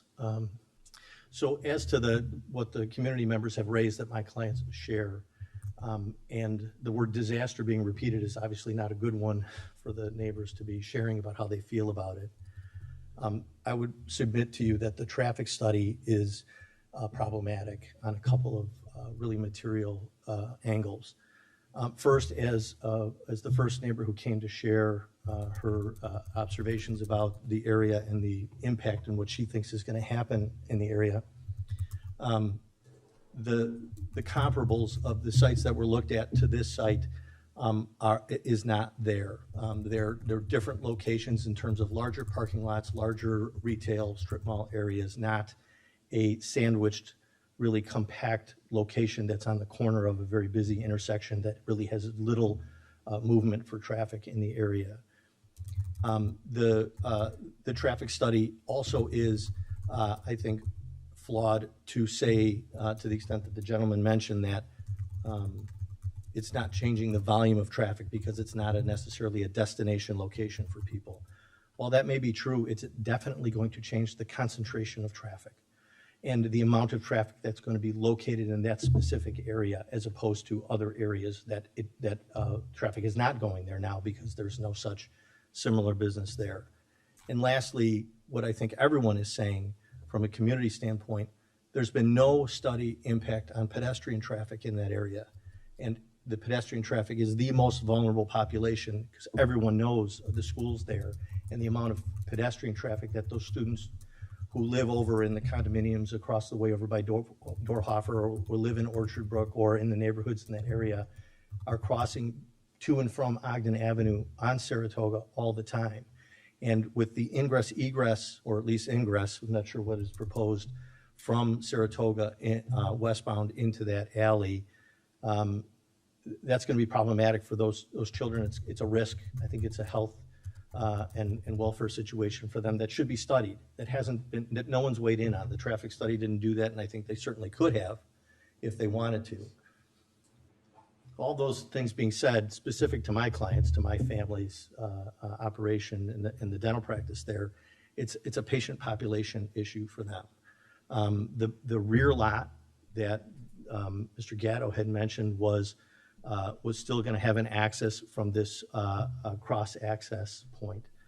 is the only disability or handicapped parking access for the entire dental practice for that building. There's no handicap parking in the front. So elderly folks who are disabled, who are patients of the practice, have to access that rear lot. There have been comments and representations made about that if notwithstanding that the right-of-way is being vacated, that there's going to be some perpetual easement for access to there. If there is anything like that, and there's been representations that that's been shared with my client, it hasn't happened yet. So communication still has to go forward here so we can see the details, because we haven't seen what does the easement look like, what is the wording in it. There was also a comment Mr. Gatto had made about some consent that was given by the abutting property owners to the south as to the vacating of that right-of-way. If that consent was given by others, we don't dispute it. My clients have not, and we're the ones who are directly affected. We haven't been approached about agreeing to vacate the right-of-way to the extent that we would consent it. We've been approached about it, and there have been comments that there's going to be a right of a cross-access, but until Mr. Gatto had said it at the meeting right now, we didn't know it was in perpetuity, and until I read it in the application that was posted online today, I didn't know that it was going to be an easement. It suggested it was going to be some written agreement. And so all of those things are good news for my clients, but certainly we need to see the details, and we're asking the council to make sure that these things are followed through, because when it comes to patient safety, when it comes to folks who have to access that rear lot, for 50 years, that dental practice has been in operation, and for 50 years, that alley has been the access from Saratoga, where all the patients come. This is because the address for the dental practice is Saratoga. They come from Saratoga through the alley to get to the rear parking. And if that is obstructed because of traffic in the queue for this business, the only alternative that the patients are going to have is to go out onto Ogden Avenue, go around and come in through Linscott. And that's not going to be practical for these folks. And then you think about those folks who, after their procedures, have to leave and can't go out the alley and have to go out Linscott and then turn right or turn left onto Ogden Avenue, when everyone knows, and as you've heard from the neighbors already, it backs up from Ogden, from the eastbound traffic backs up westbound well past the ingress-egress on those access points from eastbound Ogden Avenue, that it's going to be an impairment on the population of this dental practice who are frankly in most need of ease of ingress and egress, particularly after any dental procedures. So I'm here to make the council aware of these specific issues as to the immediately abutting dental practice, the welfare of those patients, particularly those who have disability or handicap, who have to use that rear lot, and for which the easiest and most used access has always come off of Saratoga, and to be able to use that alley without any impairment, which raises, I think, the final issue which has been talked about, which is the grand opening concept here. It's been floated that it's going to be 6 weeks. I saw one of the diagrams in the application that the developer had submitted that showed that during the grand opening, the queue for the ingress is actually going to be limited to coming off of Saratoga to get into the double lines of the drive-through. And if that is in fact true, that's going to be a complete blocking while it's busy, where it's queuing through, which who knows what times of day that's going to be. But any patient access to the rear lot from Saratoga westbound on that alley, and again, without any certainty as to how long this period of grand opening is going to last, and how long the practice is going to have to notify patients, be aware of this, plan ahead, whatever it's going to be. That uncertainty is just going to create more problems for these patients who don't need any more problems, candidly. So from all those points, we're asking you to take a very close look and not only for what all the folks have come to talk about to the general impact to the Downers Grove community, but to this patient population for this dental practice as well, to make sure these folks are taken care of, and hope that the developer communicates with us so we have some clear indications of what the cross access easement looks like, and some definitive information about the period for the grand opening. Thanks for your time.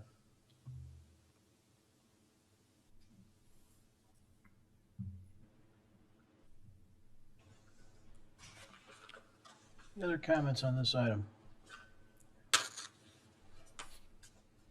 Good evening again, everybody. Brian Gay, Downers Grove Economic Development Corporation. I'm here tonight to voice support for the petitioner and the project and recommend its approval. I think there's a lot of questions regarding the viability and feasibility of the site, and I'd like to explain a little bit of how we actually got to this point with the developer in Dutch Bros.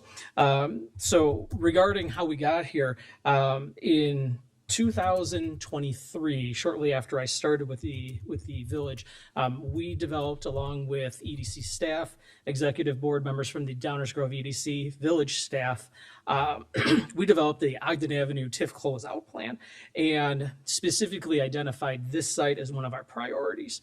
The Ogden Avenue, this closeout plan was designed to be a strategic spend down of the remaining TIF dollars available in that TIF for the Ogden Avenue corridor. To date, we've had 4 successful projects identified, either completed or started within the corridor, those being Pearl Motors and now the Fields Auto Group with the Rolls-Royce dealership, Andy's Frozen Custard, which opened earlier this year, 1252 Ogden Avenue, which we mentioned earlier, that's going to be the Qdoba and Protein Bar, 535 Ogden Avenue, which is going to be the Cargo Coffee. As I'd mentioned, we identified 5 sites throughout the corridor. Some of those that I just mentioned were part of that. But really, we identified a kind of the reasoning or the backing for doing this is to identify sales tax producers, and more specifically food and beverage producers that would supply a long-term return on our investment for these TIF expenditures. As I mentioned, Saratoga and Ogden Avenue, this site specifically was our #1 priority as part of this plan. We did identify early on that there were some issues with the site in general, just due to kind of its assemblage. It was owned by several, 2 owners in particular. They had varying depths, sizes, everything else like that. Just created some difficulty in doing that. But to the developer's credit, kind of worked through that. But again, more to the reasoning as to why we identified it. As I mentioned, it has been already mentioned, long vacant site. So Welsh Engineering had that site had been vacant for over 10 plus years, working with the owner of that property there. We had identified it was at least $200,000 to actually bring that up to ADA standards, along with others that made redevelopment or filling that site not feasible at this point. With Remax, it had actually been vacant for 2 years prior to that, and actually as we were developing this plan, we had found out that that Remax at that time would be vacating it. So again, another issue. The site itself being located strategically on a lighted intersection was one of those primary focuses. When citing a high volume user, whatever user that is, this is the site that you're looking for, and that it's 1 acre in size that would allow for appropriate engineering, movement on the site, parking, so on and so forth. So again, this site was strategically identified for this particular use. Going forward, then, once we had the sites available, we then did a gap analysis of the Ogden Avenue corridor, trying to identify gaps within our service industries, within our retail industries, trying to, again, identify those large volume users, those users that were going to create both sales tax and food and beverage for the village. And we identified very early on with the developer, Dutch Bros. Going through our process, we developed this plan. We developed this project over a year in total, and estimate that return on our investment is substantial, very similar to Andy's Frozen Custard. It's on average estimated conservatively about $70,000 in annual sales tax generation for the village. They'd have about $2 million, $2.5 million in annual sales. And the nice thing about this is, again, because it's a food and beverage, we also get that additional tax there as well. I can say that throughout this process, and especially right before the Planning and Zoning Committee, as they are DGEDC board members, we did meet with the superintendents for District 58 and for 99, and during that meeting, they did not express any concerns and support, for the project. However, I will say that specific to that conversation, as Mr. Popovich had mentioned, the 4-foot fence at the front of the property with the dental office, that fence there to prevent children from crossing into that, crossing through that parking lot and through the stacking line in those cars was a direct result of those conversations. So again, I think in general, having reviewed the project, working with the developer, with the business, we did present this to the EDC's executive committee in April, and based on the criteria for the project, as well as kind of the standards set within the Ogden Avenue TIF closeout plan, was unanimously approved by the EDC committee 10-0 with a recommendation for the use of $1.2 million in TIF reimbursement for the project. So thank you very much.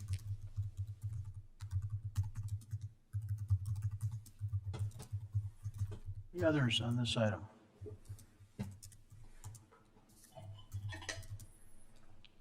Okay, we'll continue with our council conversation. Please remember, hang on one second, you can come up in just a minute. Please remember that we will continue this, tonight will not be any decision making. So come on down, go ahead. Good evening. I apologize. I was a walk-in today, so I'll come better prepared next time. But my name is Lauren Byer. I'm a resident of Downers Grove. I've been here about 3 years. I work as a hospice care consultant in the community. So my goal for everybody, no matter what age, is quality of life. Like I said, I wasn't planning on coming here today. I didn't know about this. I'm grateful to have learned a lot from my neighbors. And I'm a little nervous, but here we go. So I think that this could be a great opportunity for the community, because there's a Starbucks right there that does not have a drive-through, and working in the healthcare industry and community, I can tell you that there's a Good Sam Hospital, Good Samaritan Hospital, Advocate Good Samaritan Hospital is right down the road, and all of those clinicians and doctors and me dropping off all of those coffees and caffeine for everybody, that'll be a big help to be able to swing through, get a drive-through. Also, another neighbor mentioned like that people go to Jewel and Walgreens and run their errands, and I don't know about you guys, but when I run my errands, first place I'm stopping in is a drive-through to get my coffee to go do everything else. It appeared to me that the planned unit development, the PUD, addressed all of the safety concerns and fencing, and that there will be, sidewalks. And of course, we're all a community. We all want the best for our children and our peers and our humans. We're all a community. So I trust you guys to make the right decision and make sure that everything is in place if this decision is made for this location. Because I think that we all just want to make sure that we're all safe and happy and caffeinated. Thank you.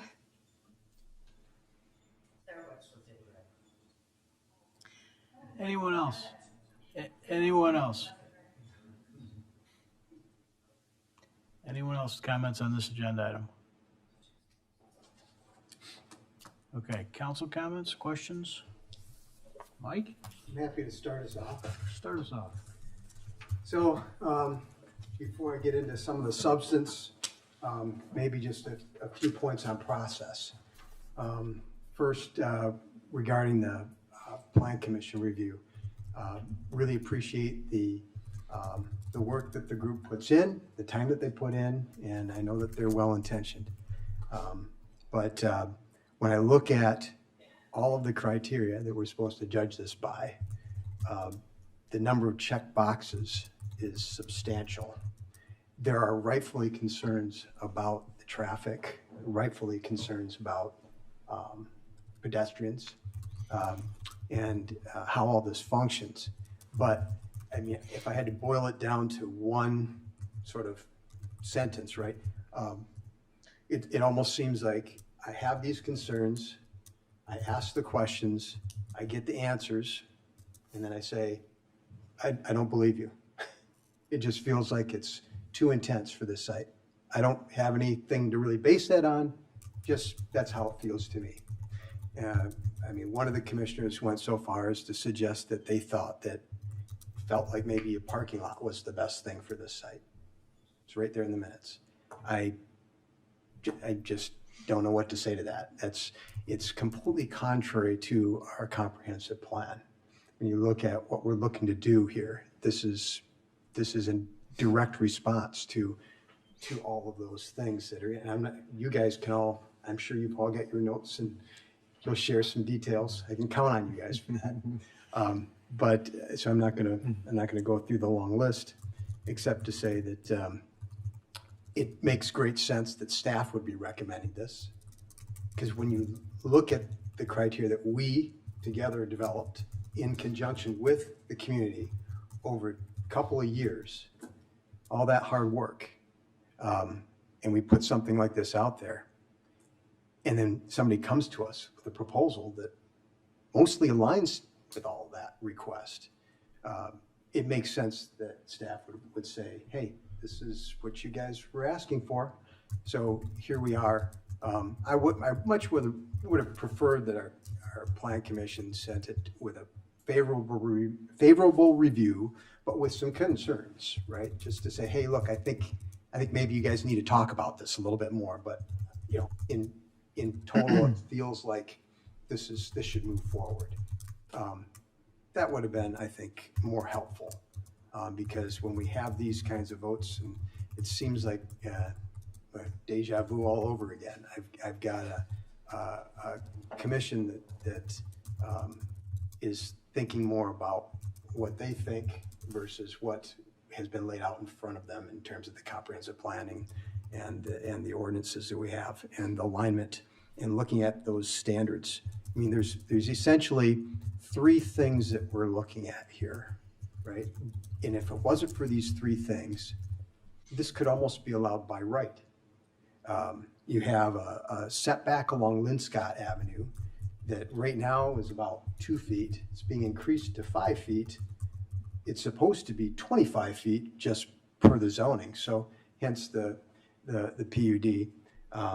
We have the drive-through, because all the drive-throughs come to us as a special use, so that we can think about all this in great detail, how it's going to impact the area in terms of traffic, and we can then get these sort of traffic studies done, believe them or not. I'm not a traffic engineer, but I tend to believe in the efficacy of the work and the thoroughness of the work. And in fact, you know, looking at how these things have been modeled based on worst case scenarios that are beyond the worst case scenarios that this company tends to experience, I appreciate that they're really, I mean, they're responding to this, and that's what this process is all about.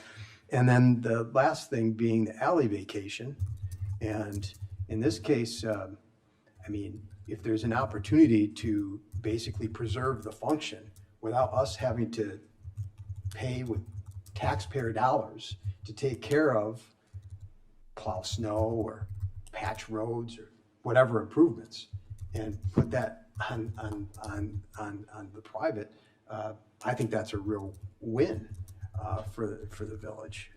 So I've got a few comments, questions regarding the setbacks. I was thinking that, you know, 5 feet is a little tight, but knowing now that building's only, the one that's there is only 2 feet apart off the Linscott Avenue, and knowing that as I look up and down Ogden Avenue, it's not an atypical situation where we have buildings that are sitting closer in terms of a front yard setback than what the zoning would typically allow. This doesn't bother me because I think it's fairly consistent, and I appreciate the fact that the new buildings, both of them being proposed, take away buildings that are there that are in substantial non-compliance with our setback requirements, and instead are putting something in place that is not only substantially in compliance, and you can look at the table, I'm sure everybody has looked at the table about what zoning is requiring and what's being requested here. But they're exceeding on all those issues other than just the Linscott setback. Still, I have to wonder if there was any consideration given to maybe increasing that setback just a little bit more than the 5 feet. So that's something that I'm thinking about and would be interested in hearing from the petitioner on. There's an LPDA just to the south of this that I know our stormwater engineers are going to be looking at and in all the review for all of this. And in fact, we're going to be looking at creating some more green space with this development. So I'm sure all that's going to get handled just fine. Seems to me that there could be some additional stacking that's occurring in the alley that's not being included and rightfully so in the study, because that's not how this is supposed to be designed. But in reality, we know that there will be some additional cars that'll be able to stack up along in the alley. So it really feels like some of those stacking questions have really been asked and answered, and I'm not sure where else you go with it other than to say I believe you or I don't believe you, and I don't have any reason not to believe this professionally done study, and to imply that maybe we always get this. Well, you did it in June and December or whatever, and it's you should have done it at other times or what. Based on what? This is what the engineers are recommending, and we've had great success with traffic studies in the past, contrary to maybe popular belief. I think that these things tend to prove out and quite frequently don't end up being as bad as what the worst case scenario is that we're planning on. I'm wondering if there's a possibility of addressing some of the pedestrian safety concerns, and that maybe we should be looking at, on our side of things, some sort of how we control pedestrian movement across Saratoga going back and forth, knowing that we've got all these other uses just to the south and the southeast. We heard about our fish food pantry, our senior center, which is awesome, our township building there, and of course the students at Herrick and then down at North High. And I suspect that this location, and this wasn't in the engineering, so I don't have anything other than my suspicion, but given the proximity to the schools, that there might be an opportunity here for more pedestrian traffic than would typically occur at another Dutch Brothers location that's in a big shopping plaza. So I think that that's something that we maybe should think about a little bit in terms of, I don't know if there's a crosswalk or something, but where the easement is going to occur or further down. But I would like us to think about that a little bit in conjunction with this.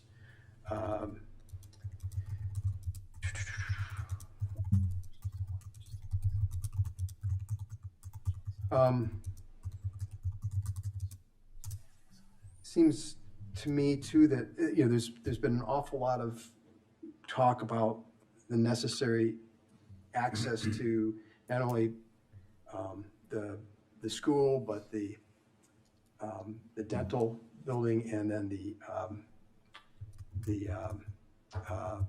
township office. And I think as far as the township office is concerned, certainly there's some access there from Prince Street instead of Saratoga. So Saratoga is not the only way in for the township building. So if you look further to the east, there is a way in there. Certainly doesn't help if you're coming from the east on Ogden, you gotta make a left turn. So I get that. Concerns about this being too intense for this site, though. I mean, we're talking about Ogden Avenue. I mean, this is exactly the kind of place where we want intense retail sort of things to happen. And so that's, kind of way I'm bending right now. I think that as I look at all the zoning map amendment criteria, the PUD review criteria, the special use criteria, the plot of subdivision criteria, the alley vacation criteria, of those, the only question I have is in regards to the alley vacation. My understanding is that there needs to be at least 2 property owners that have to consent on that. Is that true, staff? Yes. Yes. So, who are the 2 property owners consenting? The current property owners of 1205 and 1219 Ogden. Okay, so I just make that clear. So it did not require the consent of the owners of the dental practice building. So if there was any confusion about that, just to get that cleared up. I will also say that when it comes to safety, this council has demonstrated a great deal of attention and care and concern for pedestrian safety.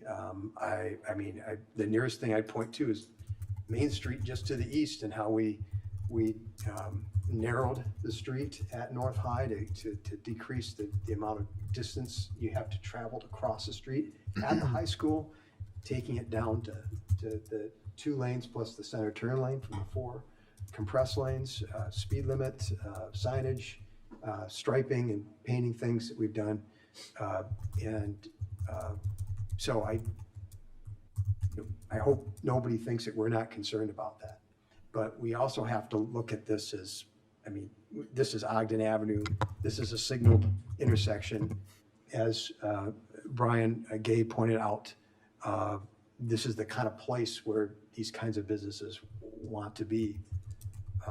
And it's really, if we don't approve this, I think it ends up sending a message to public at large. Hey, your comp plan didn't say, well, we want all this except if there's real concerns and you don't believe traffic studies. I don't have much to base this on, and something's going to happen here, one way or another. And I can't imagine. Any successful business existing at this corner is going to change fundamentally some of the traffic patterns. It's going to change how people have to plan their day, that sort of thing. I don't think that we're in the business, though, of trying to deny property owner from being able to build something that the property is zoned for. So that's kind of where I'm at right now. I'm very interested in hearing what everyone else has to say. I know that there'll be some good questions. My good friend Chris Kilmartin and I actually just got together because we are friends. Mike. And he, so nice. and he mentioned a couple things to me last night that I thought were intriguing questions. So I know. Don't give it away. I know I'm not going to. Right. I know you're going to. And certainly, if there's some other additional conditions or something we should throw on this, I'm all ears. I've already expressed some of my concerns and some questions. So turn it back over to you, Mayor. Thank you. I just want to pick up a little bit on what you just mentioned at the very end there about conditions, and just remind everybody we do in this process have the ability to place conditions on a variety of things as it relates to managing what we believe to be the public risks to the site. So they have to be connected in some logical way. It can't be free coffee for the council. But it is an important aspect, and it is also true for the public watching that it is not uncommon for special uses across the community for decades to have components of their approval that did require any number of aspects, from operational things to physical things to street-related things. It's quite a bit out there, so. Well, Tammy, go ahead. In the spirit of not repeating what co-commissioner said, because Commissioner Davenport did a great job and I agree with everything he said, something struck me when I was listening to comments from the public.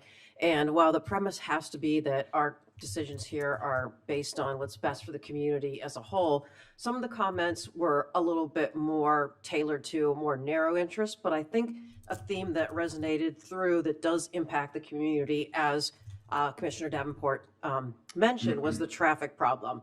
But something I'm seeing as maybe a contributor to a traffic problem, if it's going to happen, and again, we don't even know if it's going to happen, it's just kind of one of those what ifs, is maybe if Herrick takes some more responsibility in dealing with the problem that it faces with traffic pickup. Granted, I'm not a biological parent, but many times I've picked up my stepdaughter, and it's something that the schools, frankly, don't have quite the handle on, that experts in traffic planning and traffic studies do have a handle on. So maybe if there's some cooperation with the school itself, some of these concerns would be alleviated, and all the fears could hopefully be rendered premature or even unnecessary. So that's all I had to add. And I'm sure my colleagues have some better scripted comments, but that just struck me today. Thank you. Leslie, go ahead. Yeah, mine are not scripted, so they're just little doodlings on here. I feel like people who have scripted comments are getting a bad rap. Some of us just like to make sure we cover all the points we want to make. Yeah. I also have to agree with my commissioners. Our role up here really is to look at the standards of approval, see if they are met, and make the decision that's on the best interest of the community. I know that, I can see in the audience when people mention sales tax numbers and whatever, a little bit of an eye roll, a little frustration, but that has to be a part of what we do up here, because the sales tax revenue helps reduce the amount of taxes that you're paying. And so that is part of what we have to do to balance up here. And I am, the humanity one of us up here. I'm always the one trying to bring the human aspect into it. Come on, look at me. Wow. You know me. Our conscious. Our conscious. Yes. But the reality is we still do have standards that we should be looking at, and we still do have to think about the economic impact in the village and what is going to be sustainable in the long term. Because it does have an impact on the quality of life for all of our residents. So I do want to point that out, that when you hear dollars, it's not just because we all care about the money, right? Like we're not personally benefiting from this. The village isn't, benefiting from a specific business, but when we diversify our sales tax and the money that's coming in, it really does mean that the burden comes a little bit more off of the taxpayers. And as we know, we've been going through our long-range plan, and if everybody stays for the second round of it, our pension obligations, which are incredibly well earned by our first responders, but we know are going to be increasing at a pretty exponential rate. So we really do have to think critically about, are these standards met, and is this something that we do think is going to be in the value of the larger community? And so in this case, I do think that the developer has worked extensively with staff and with neighbors to alleviate some of the concerns. I do appreciate a lot of the changes that have been made. I have even seen changes from the Planning and Zoning Commission meeting to here, and that is encouraging for me. I do have a few questions and a few things that I would like to see that hopefully should not be brutal. I agree with the Saratoga pedestrian access. Kids are kids, and realistically, I think we as a village should actually be looking at that and figuring out what pedestrian safety could go into that. And it should absolutely be in conversation with the developers. I do wonder if they're having conversations with the township building about this, just to see if they have any feedback. So that is something that I would like to hear. I know the fish pantry operates on the Saratoga side, if I'm not mistaken. Yeah. So I would like to hear a little bit more from the township about if they see that, this is going to be any major burden. Just having those conversations are important. I do agree with Commissioner Sarver, and I am a biological parent. Granted, I'm on the south side, so my child goes to Fairmount, and next year she's going to go to O'Neill. So, but I am familiar with the drop-off lines, and I don't want to tell somebody else how to do their jobs, but this is a District 58 problem. And it's not just at Herrick, it's everywhere. And since we just had a large renovation, I'm a little disappointed to hear that things are still challenging. But I do think that if there's horrible backup because folks are lining up when the gates are still closed, I think that is an issue that we probably need to be discussing with District 58, even just as residents and as parents. And I am never shy about speaking my mind when it comes to anything. So hopefully we can move forward with that. But I think I agree with Commissioner Davenport with regard to, we have these professional traffic studies. I do not know anything about them. I appreciated actually the fact that they used the 7 brew from Naperville instead of the more conservative numbers. I do think that that helps alleviate at least some of my concerns. I was really, when I saw the Planning and Zoning Commission before, we kind of talked about a lot of this. I had some concerns, but I appreciate kind of going through that. One area that I am interested in is just in terms of noise. Since there are people running out, hopefully that means that there will be less kind of ambient noise coming from it than with a typical drive-through, because you're having kind of one-on-one conversations to the car. So that's a little bit encouraging, but I would be interested in seeing if there's any sort of landscaping or anything that we can do to just kind of add to that, because that really can help with that sound buffer and can really help with those property owners. You know, there's only a couple houses there on Linscott, but it still is a quality of life issue for them. And so I do think that that's an important thing to consider. I would also like to see it be dark sky compliant lighting. 1, it helps with our sustainability initiatives, and 2, it will also help with that spillover for quality of life of the surrounding properties of the lighting. So that could hopefully should not be too challenging this day and age. It feels like that's a pretty easily, readily available option. And the only question I actually had, now I do think likely this is, the alley vacation is, you know, is fairly reasonable, but I am a little bit curious as to if it's going to be maintained as an alley and we're going to give access to the business, which I think absolutely needs to be part of this agreement, of course, and needs to be, you know, a written contract, you know, in perpetuity. I do think that that's important. I do have a few concerns of those couple of folks who live on Linscott, and where using that alley over to Saratoga to turn left honestly is the safest option for them, for Ogden Avenue, for pedestrians. And if we vacate this alley, there's no guarantee then that they will be able to use it. So I do have a little bit of concerns there of vacating the alley just from the safety perspective, because there's, if you're on Linscott, you would then have to turn left in a non-signalized intersection if you can't use that alleyway. So that's just one thing I'm not sure about, but I just wanted to vocalize up here and see what other folks thought. But those were kind of the big things that I had. But overall, I am not seeing anything that is too big of a red flag that I don't think that we can work through, knowing that we have a PUD and a special use and can put some of those conditions on that we've already been discussing. So that's all I have. Thank you. Chris, go ahead. Thank you, Mayor.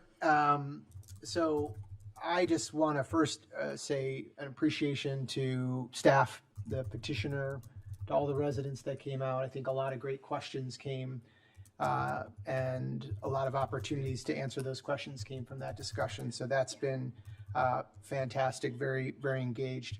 I think for me, there are a couple of concerns that I think with some more information from the petitioner might help.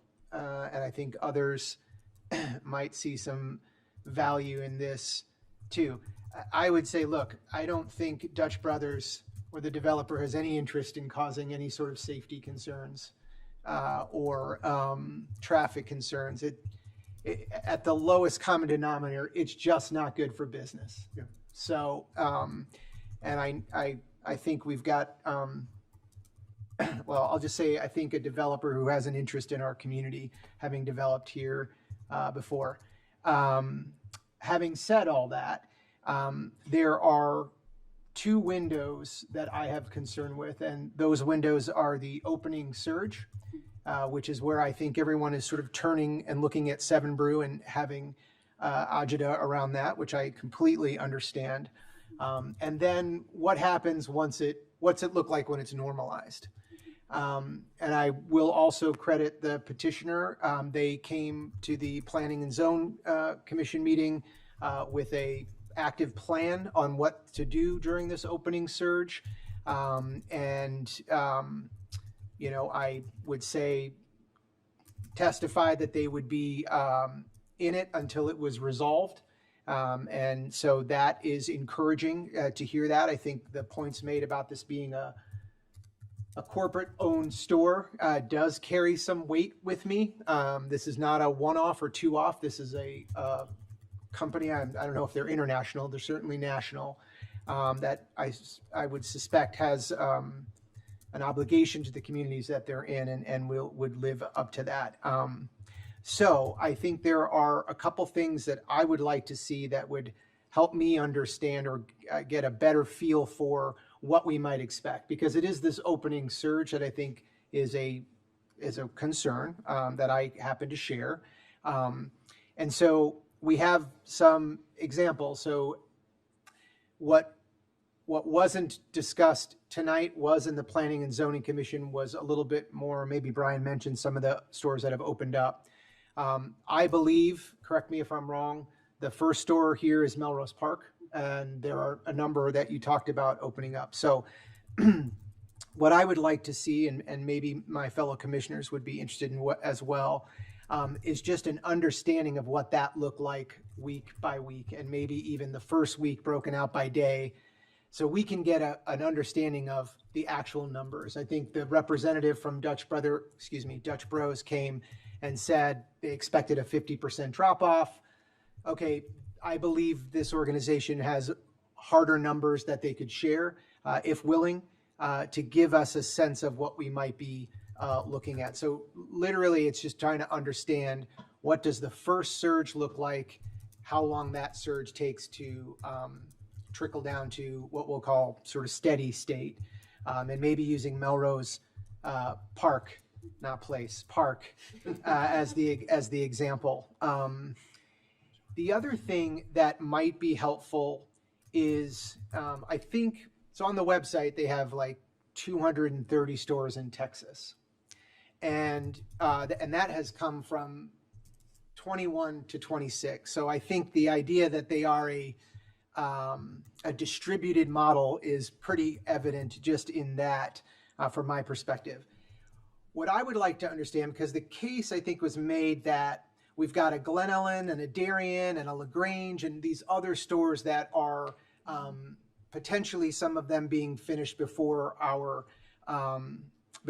might be. And if they could give us harder dates on that, that would be great to know. But I would love to get some data, actual data on sort of what those additional store openings did for the next one, right? So in a scenario, you could think Downers Grove is fifth in line, right? So we saw what happened in Melrose Park. It was a first Dutch Brothers in Illinois, I'm sure attracted much more. With each store that's opened, what does that next store experience in terms of that rush and that fall off? If we could get information on that, let's call the radius 10 miles, 15 miles, whatever even the traffic study might think would be comparative. I think that would be helpful to see, so we can understand not only, again, the first ask, what does the first one look like as the worst case scenario, but then what do maybe subsequent ones look like and the impact there? Yeah. Since we only have one locally opened up, I have to choose another submarket. The Texas example is a great one. Perfect. Yep. You're okay with using that? Texas would be great if you could also look at it in sort of like the first to fifth, right? What was the first in a sort of a similar, doesn't have to be the very first, but in a similar radius, if you can find where 5 were opened, that would give us an idea of what the trickle down effect might be. Texas is fine. Publicly traded company. Understood. Very emotional on Understand. data. I will try my best. Okay, appreciate that. Yeah. And then, as far as the traffic study goes, I agree with you, Mike, experts for sure. I do have a little bit of an issue about the June take number versus what we're going to likely see. It was brought up at the meeting, and someone even mentioned it tonight. We have another grade level going into that school. Mm-hmm. For me, I feel like while the study is it's valid, it may not be capturing what the actual case will be given that extra. So at the very least, the other thing I noticed is that there were a lot of average, like it was average hourly and maybe the 15 minutes. I think you brought some of that tonight, but I feel like we need a feel like I would like to see maybe more in the rush of what the current capacity at Herrick and North is gonna be. There was also discussions at the PZC about the time in line, and maybe the representative who was here tonight from Dutch Bros. I have a couple of questions about that, if you don't mind. So if you can maybe come up. The first is, and as was mentioned, it's a public company, so obviously share what you can, but I think I would like an understanding of how many orders are typically rough percentage pre-order versus ordered in line. Yeah, definitely. And I can answer some of those questions. And even on Texas, fun fact, I opened Texas. Oh, so okay. I was an operator in Texas. I was the 4th location to the market and helped open the 20 locations before taking a new job. But so I've got some insight on Texas if you want that too. But to explain kind of the order taking, I'll use our shop. I'll use Crown Point, Indiana. It was our first, I know that's still an hour and 15 from here, but we have order ahead and we've been open 90 days. So at peak, our order ahead percentage is about 35% of our sales. And on non-peak, an average of 24% of non-peak. Okay. And then do you have any sense, there was some times thrown around at the last meeting about 105 seconds, 294 seconds from the time someone pulls onto the property to the time they get their drink. Is there? Yeah. So, Kimley Horn will be able to touch on the exact okay. number that they pulled on the traffic study because my data is more of how much time is spent at the window, which is under a minute. But correct me if I'm wrong. It's under 5 minutes. The 294 seconds is what we observed at Seven Brew, so that's right around 5 Seven minutes. Brew. So that's time in the drive-through. That's not necessarily the time in the Dutch Bros drive-through. That's what you use to model based on Seven Brew. Correct. Okay. Yes. Okay, that's helpful. And I think something to touch on the Seven Brew in Naperville, they also, it's kind of like the Melrose Park anomaly. Naperville, there is no Seven Brew super close to that location. And so as we talk about this location, we'll have about 20 locations prior to Downers Grove, with 2 being 4 miles apart. So to speak on Glen Ellen and Darien will break ground this month. We're in August, this month. And then Glen Ellen just got full approval. So we're in the permitting process with them. So I would assume both of those open up before this one. Okay, that's helpful. Anything you want to share on Do you want me to talk about the opening or Texas? I'm more than happy to. That would be great. Okay. Yeah. So Texas, I was an operator at the point. So kind of explaining Dutch Bros and what we are. So I'm a business coach now. I oversee the operators that go into the market. But I was an operator when we opened Texas. I opened the 4th location in Texas. And so my first location when we opened was busy, 4th and Market. But I opened 4 more locations. In my 4th location was 100 plus locations. And percentage wise, I'd give you an example. A shop that is 5 miles or less away from a Dutch Bros, the sales transfer there is pretty significant, about 15 to 20%. So right now when I look at Glen Ellen and Darien, I'm seeing that difference. And I'm like, oh, it will never be a Melrose Park. Melrose Park is our anomaly because it was first in market. And then one thing I do want to touch on, yes, we are 50% slower 6 weeks later. We want that. we don't want a shop that does, to Mike's point earlier, we don't want one shop doing 6 million a year. We want 3 shops doing 2 million a year, because that's not sustainable for the customer. It's not sustainable for the neighbors. And so Downers Grove, where we're at in our DMA of growth, it won't be a Melrose Park because we don't have that example. And then I would just talk about the grand opening. Grand opening week, we just opened Buffalo Grove last Wednesday. I'll give an example. Today, we're 6 days later, we're doing like $9,000 less than what we did on opening day. Give me percentage of. Yeah, so like 20% slower already, and that's the Tuesday following opening. So the first 2 weeks are very heightened. I won't lie about that, right? It's the hype. They're excited. They're excited to have Dutch Bros. And then every week following, like I track the first 12 weeks of opening, and after 12 weeks, it's like a fully normal line, which is an average of 12 to 15 cars in the line at any given, like that's our peak.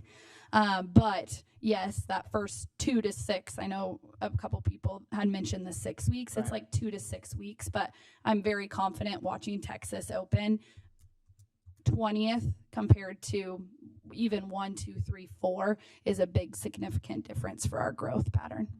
Okay. That's great. Thank you. That's yeah. helpful. And then I guess last thing is just on grand opening to ease on the schooling, all of it. We have traffic controllers that come. So we hire third-party traffic control. They come take care of the line. So if you wanted one on Saratoga, one on Lynn Scott, we will hire as many as we need, and we'll keep them as long as we need. So like Melrose Park, we kept them the first 4 weeks because that's what the demand was.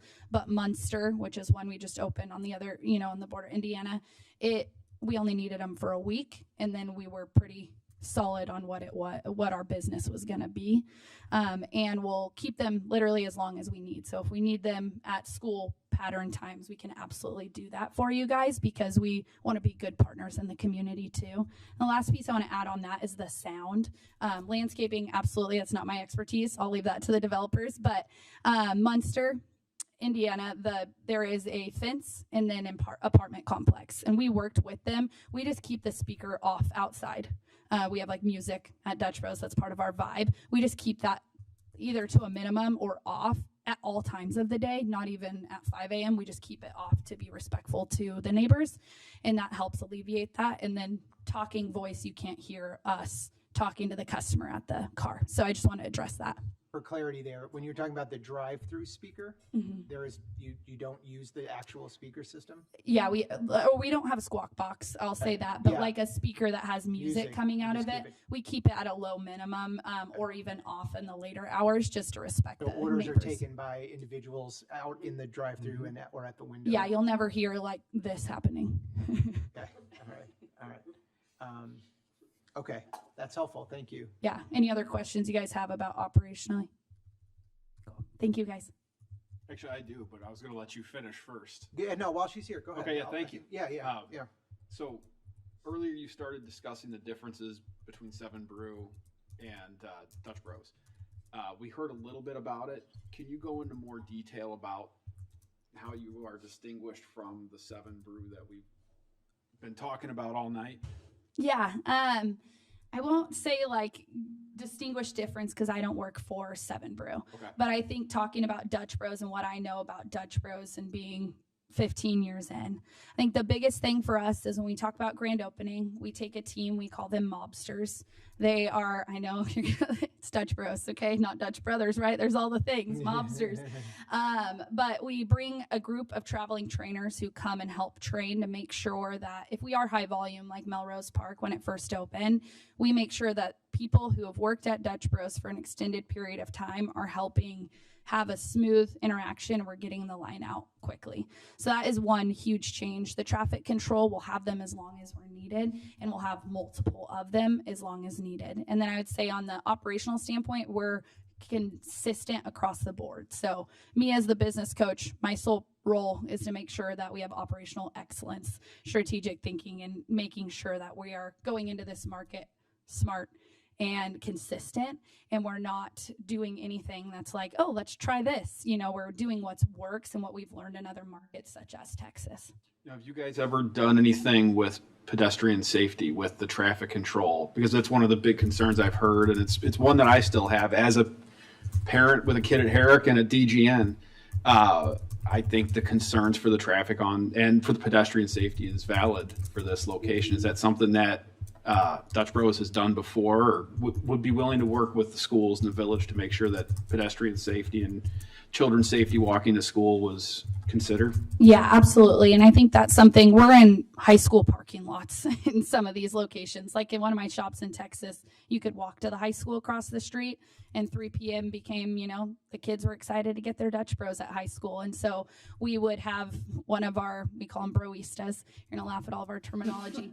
But we call them baristas, and we would have somebody making sure that the kids get across the line safely, back safely, so that we're being good partners. We're not, I have a kid too. I'm not trying to, get a kid hit by a car in the parking lot.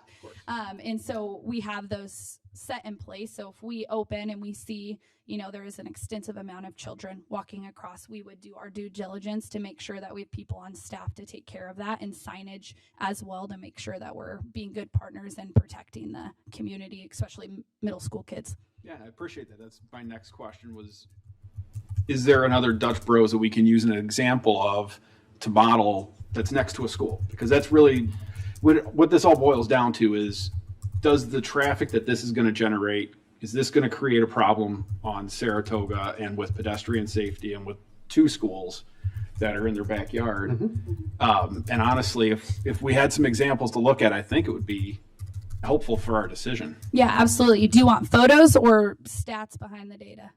Anything you can give us Yeah. would be wonderful. I have literally 2 locations in Texas right now that I'm like, oh yeah, I have, I used to work at them. So I can get that over to you guys, no problem. Beautiful. Great. That's all I got for you. But awesome. Thank I you. have more questions for our traffic study, but I cut you off already, my friend. No, that's fine. But that was great questions. Thank you. Yeah, I think I'm good. Thanks. Okay, Thank thank you. Appreciate it. Yeah, so in terms of some additional conditions, the mayor talked about conditions on what, did some brainstorming on this. So this is a first reading discussion. I want to throw this out to my colleagues here, and the developer and Dutch Bros. I think it would be great if we could open this in summer. I think it would be helpful if the initial surge was during the time when traffic was not what it is at the schools. I don't know how we do that. I don't know how you plan for that. To me, I think that is a soft landing of this location. I also, in the initial opening plan, and correct me if I'm wrong, but the developer, I think, has agreed to not develop the other side. You mentioned that tonight. Phase 2 doesn't happen until we've settled. But there are, I think, regulations that once they raise that second building, they have to return it to green space within a couple of months or something like that. And when I looked at the image, which wasn't here tonight, but was in the packet, and I think you guys showed at the PZC, was sort of using the parking spaces that are designed for 1219 as additional flow, right? Additional capacity on the site.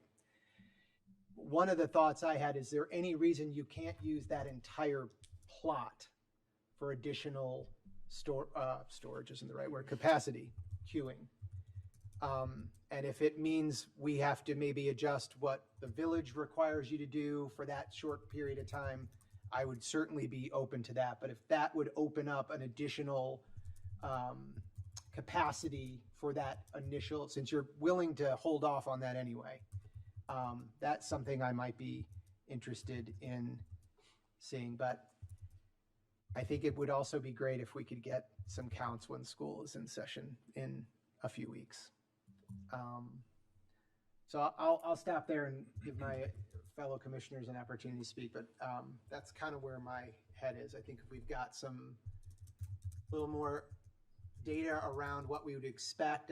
It's not that I don't believe what the traffic engineers say. It's not that I don't believe what even the petitioner is saying. Yeah, some numbers behind that I think would get me more comfortable and to a yes. But lest anyone think this community is not focused on safety, not focused on making sure we're making the right decisions. And it has already been said, but important to, I think, reiterate, this is exactly what we were looking for this spot. So that's where my head is today, and I appreciate the time. Thanks, Mayor. Rob, you want to pick up where you left off? Yeah, actually, I've got questions for our traffic expert. And I apologize, you're going to have to talk to me like a caveman up here. I need a bit of an education, and I'm taking this as an opportunity to get one because I'm struggling with getting from all of those tables. You know, we have 463 pages to get through in 3 days. And something that Leslie touched on, and I've been sitting up here just over a year. So I'm a little new at some of this stuff. So I would really appreciate if you could explain it. It might be helpful for our 10 viewers and the people in the audience to hear how you got from all of the information, the 80, you know, it looks like it's like roughly 80 cars an hour is what we're looking at, kind of compiled, averaging between 7 Brew, but also the Indiana locations. How do we get from that information to your estimate averaging 11 cars in the queue? Because I like the slide you gave us with the little red line that said this is where it's going to average at peak times. I think it'd be helpful to hear from you how you got to that. Plus, I would like to learn something. Understood. So the 80 cars in a given hour is based on what we observed from 7 Brew. We also have our comparable data for the stores that are open in the area from Dutch Bros. And what we were seeing when we were looking for that is that generally that was lower than 7 Brew. So we decided to use, lower than Dutch Bros. So we decided to use the 7 Brew data in the study because we felt that was more representative of kind of this elevated or worst case scenario. In terms of what you're seeing related to the drive-through stacking, the way we calculate that, it's a statistical queuing model, but I'll try to break it down for you. Caveman. I need caveman. Exactly. So break out the puppets. So I would love that. We looked at when we were observing the drive-through at 7 Brew. One of the things we look at is just how long it takes the car to get through the drive-through. So you heard Commissioner Gilmartin mention 294 seconds, roughly 300 seconds. That's 5 minutes. So we take that 5 minutes or 300 seconds, and then we divide that over the service area of the drive-through. And what the service area is basically where the runners in the drive-through are taking orders. So how many spaces are they taking orders in? Generally, that ranges depending on the time of day, right? So when they're busier, they have more people out there with a higher ability to take more orders in more spaces because they need to move the line quicker. So just an example here, service area of roughly 10 vehicles. So if you're taking 5 minutes to get through the line, 300 seconds, over 10 vehicles, you can get an average service rate of roughly how long it takes for one of those runners to complete a transaction and service a vehicle. So if you're taking 300 over 10, you're getting roughly 30 seconds a car. So that is like someone pulling up to the person running. They're telling them what they want, placing the order in roughly 30 seconds. You heard Allie mention that she has a high percentage of mobile orders. So that is people who already placed their order that are just pulling up and driving straight on through and saying, I have a mobile order. So they're functionally, a few seconds. So we're averaging between those people who are just driving straight through and the people who are, looking at the menu board before they get to the server and then placing their order and moving through. So roughly 30 seconds a car. An hour is roughly 3,600 seconds. So using 30 seconds a car, if we have 3,600 seconds, we can divide those two and figure out how many vehicles roughly this drive-through can service in an hour. So if we take 3,600 seconds for an hour, divide that by 30 seconds per vehicle, that generally gives us an idea of the service rate. So how many cars this drive-through can push through it in an hour.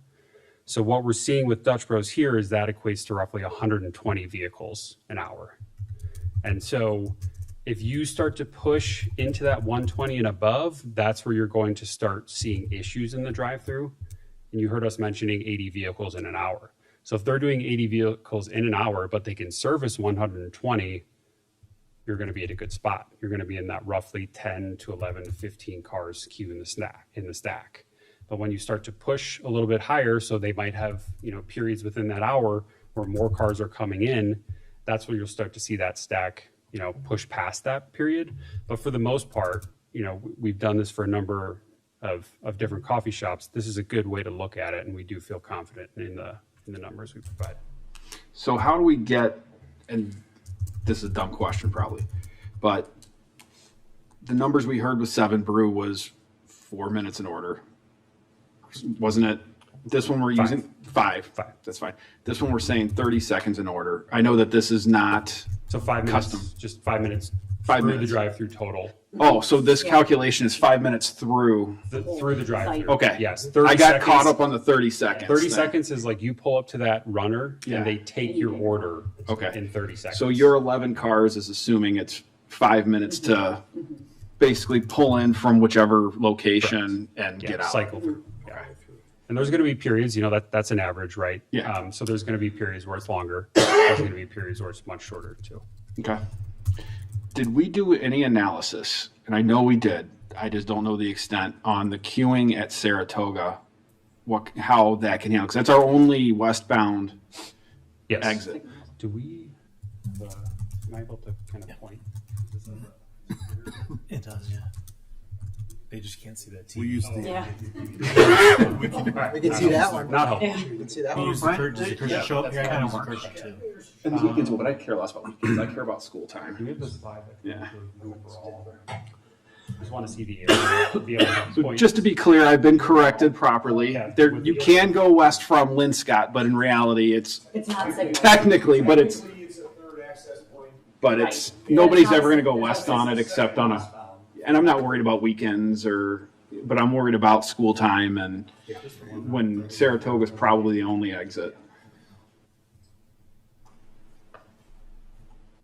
Okay, perfect. Yes. Oh man, I angered. So when we collected our traffic data, we did collect it in the very beginning of June when school was still in session. And we specifically looked at queuing on the south leg, so Saratoga south of Ogden Avenue.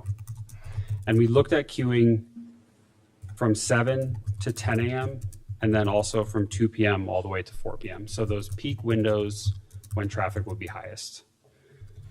And so what we noticed, and this is also in the traffic study, is that your greatest period of queuing on Saratoga in that location occurs for roughly a 15-minute window in the morning. So that's from 8:15 to 8:30. And then also a 10 to 15-minute window in the afternoon from 3:20 to 3:30. And so what that tells us is largely, from my perspective, the queuing is mostly school traffic. Yeah. And I'll kind of describe what that queuing is and what it's not, and then also how our traffic interacts with it. So in the morning, the left turn, so you're driving north on Saratoga, making a left turn to head west on Ogden. The queuing during that peak window in the morning is roughly 6 to 7 vehicles. And this is observed by setting up a camera and us looking at the intersection. So that 6 to 7 vehicles roughly puts you around where our access point is located. So those are probably, parents coming to drop their kids off at school, traveling north back on Saratoga and heading west to probably go over to the interstate. So we do acknowledge on our site that we'll be doing business during that time. So vehicles that would be looking to turn onto Saratoga, they likely may run into that queue. However, we do have more than enough space on the site to store those vehicles for that short window of time. Additionally, we have the relief valve at Linscott if we needed it. Also during that morning window, so now we're moving from the left turn lane to the through lane. Actually, I'll stay on the left turn lane in the afternoon.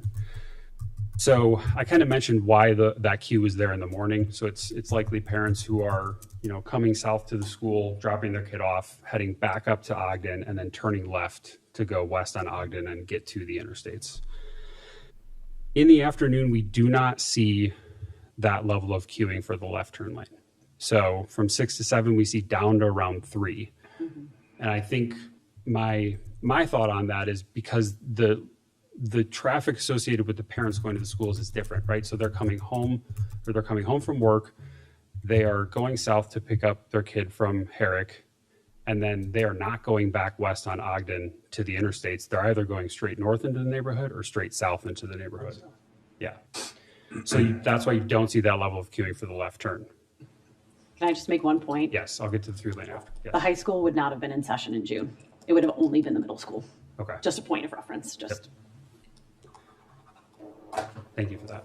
Yeah. For the through lane, so this is people who are traveling north on Saratoga and either going straight through north into the adjacent neighborhood to the north, or they're going to turn right to head east onto Ogden Avenue.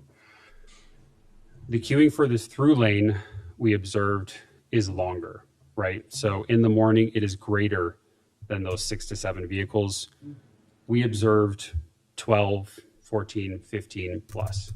So this is queuing through our driveway and to the south. The same is true for the afternoon, about the same queuing levels.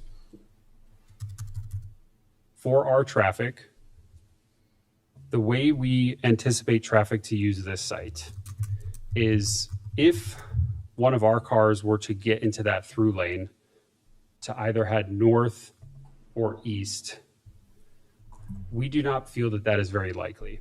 If they were going to be traveling east on Ogden Avenue, they're going to stay and use the Ogden Avenue driveway. They're going to enter the site, and then they're going to exit back out on Ogden Avenue and just continue east through the light. They don't have any reason to get out on the Saratoga driveway. If our traffic perhaps is heading north into the neighborhood, there may be a few of them, but in my opinion, I believe it's probably traffic from that neighborhood that has come down to Dutch and is going back to that neighborhood. So we feel it'll be a very limited amount of cars that will do that. And the primary generated traffic by this site is going to be eastbound traffic flow on Ogden Avenue based on what we can see. So they're going to make that right turn in and then that right turn back out. So I think that is kind of maybe helps describe the queuing situation on Saratoga. So we definitely, we hear the community, we observed, we were out there, we definitely noticed it. I think there are just some unique characteristics to how traffic will use this site that kind of limits the impact on that current scenario. And can you touch on the dispersion, the 50%, 50% in the absence of Linscott?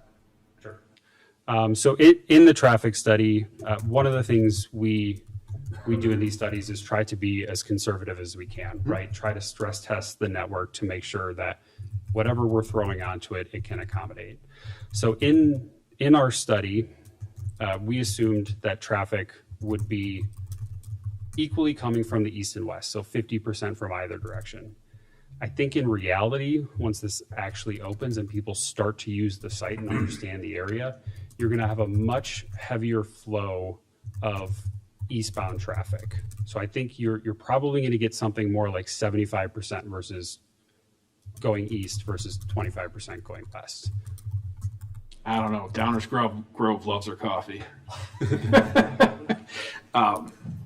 And we also did, I want to point out, so when we collected the data in June, we also, when we set up our cameras to record the intersections, we also collect pedestrian data as well. You so read my mind. just That was kind my of next question. highlight a little bit about what we saw out here. So we collected that pedestrian data during the same times that June? Yes, during the same times that the school, when kids would be walking to school.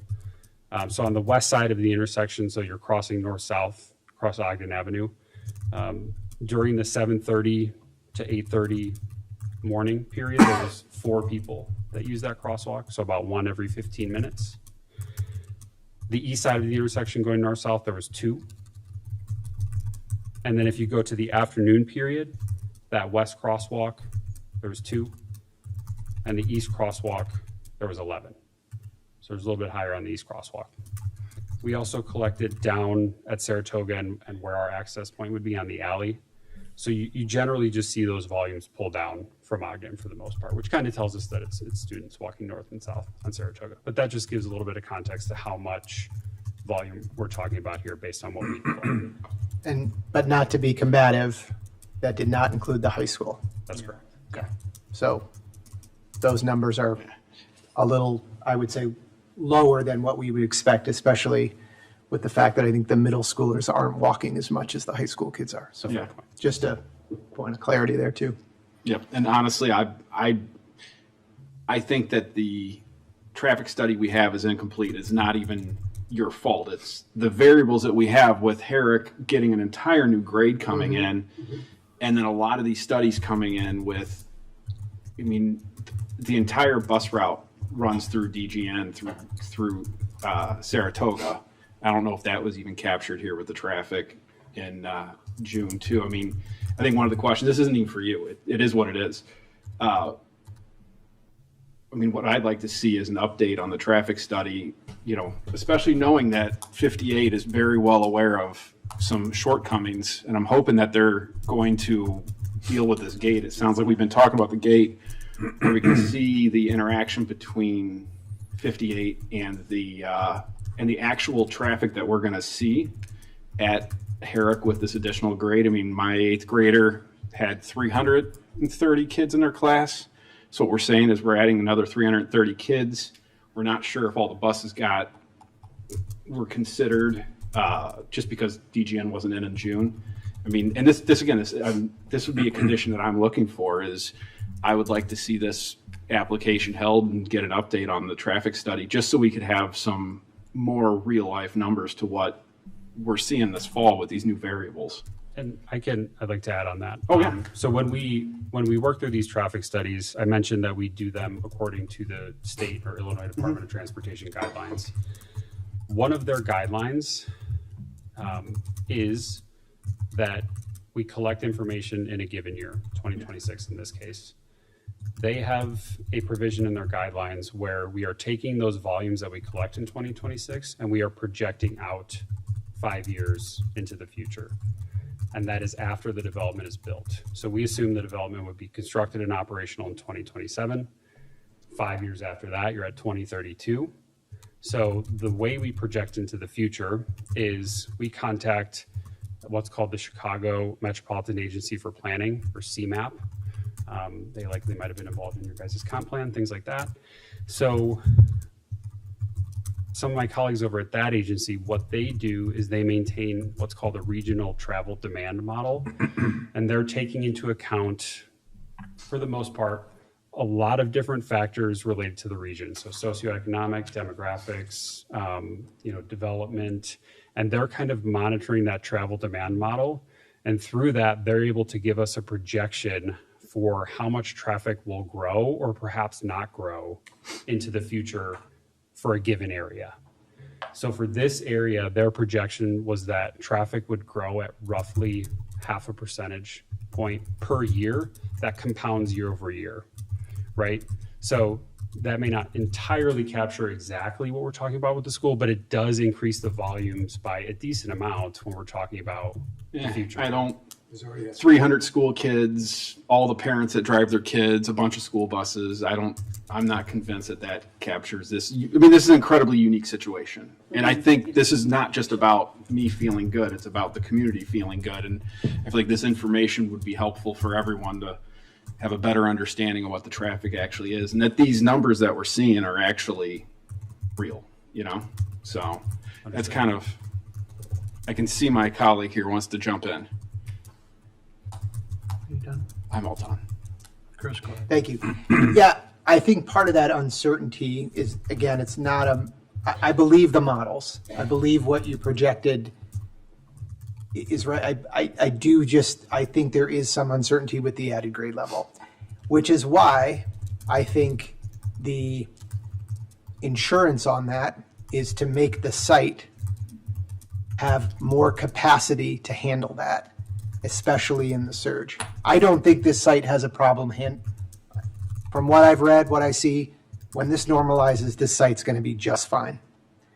It's the surge that I'm concerned about, the grand opening surge. So whatever we can do, in my humble opinion, to make this site have capacity on a temporary basis, if it has to be, I think that's a hedge worth considering. Thank you, Mayor. Thank you. Martin, you have anything you want to add? Yes, thank you, Mayor. We have 6 items actually before us on this matter, and I'm going to comment briefly on all of them because we should, although I'll get to the crux of the issue, which my colleagues have addressed, I think, in various ways in great detail. In a particular order, I'm going to start with item 9H, the ordinance approving redevelopment agreement with Downers Grove Equity Group, LLC. Dutch Brothers is a very desirable business. Our president and CEO of the Downers Grove Economic Development Corporation, Brian Gay, who we partner with as a community on behalf of our residents to attract vibrant businesses to our town for the reasons that Commissioner Sadowski-Fugit said, help to offset what otherwise would have to be paid for with property taxes. So that money actually goes to the community is where it ends up going. Take care of a lot of things in the community, otherwise property taxes or other things we have to pay for. And we have been fervently focused on economic development for that reason for over 2 decades. And people have various opinions about economic development, but it's very important to sustaining a affordable and vibrant community. So it's something that we spend a lot of time and effort on. And the Economic Development Corporation, as Mr. Gay mentioned, spends a great deal of time, and his voting board, the voting members, are your neighbors. They're Downers Grove residents. So yes, Dutch Brothers is a great business, and we invited you here. I mean, that's why you're here. I mean, we've been working with you. We wanted to bring you to town, and we worked with you actively. When I say we, I mean the broader group, village staff, and the Downers Grove Economic Corporation worked with you to pick this site. So I've heard a lot of comments about why this site, we can go anywhere else in town, why here? We want the business, love the business. I want to get my, I love some of the names of the beverages, by the way. They're I think it's an Annihilator or something like that. We may need some of those for some of these late council meetings. Yes. So everybody wants the business, but they're suggesting it should be somewhere else. Well, let's take a step back. We have, and some of my colleagues have already mentioned this, we have focused also for more than 2 decades on revitalizing Ogden Avenue. Ogden Avenue is a designated corridor, and it also happens to be, very importantly for this purpose, a tax increment financing district. That makes it very unique. Plus, there's only 9 signalized intersections in Downers Grove and Ogden Avenue. So we don't have a lot of places that are a fit for this particular plan, which is the Ogden Avenue corridor that has a designated plan. Number 2 is tax increment financing, which is a big factor in this deal here. And number 3 has a signalized intersection. So the comment about why not put it anywhere else in the community, it doesn't float because you don't have all those factors. This was specifically designed for this type of business because of what Ogden Avenue is, because it's a TIF district, and because there's an intersection here that has a signal. That's why this location.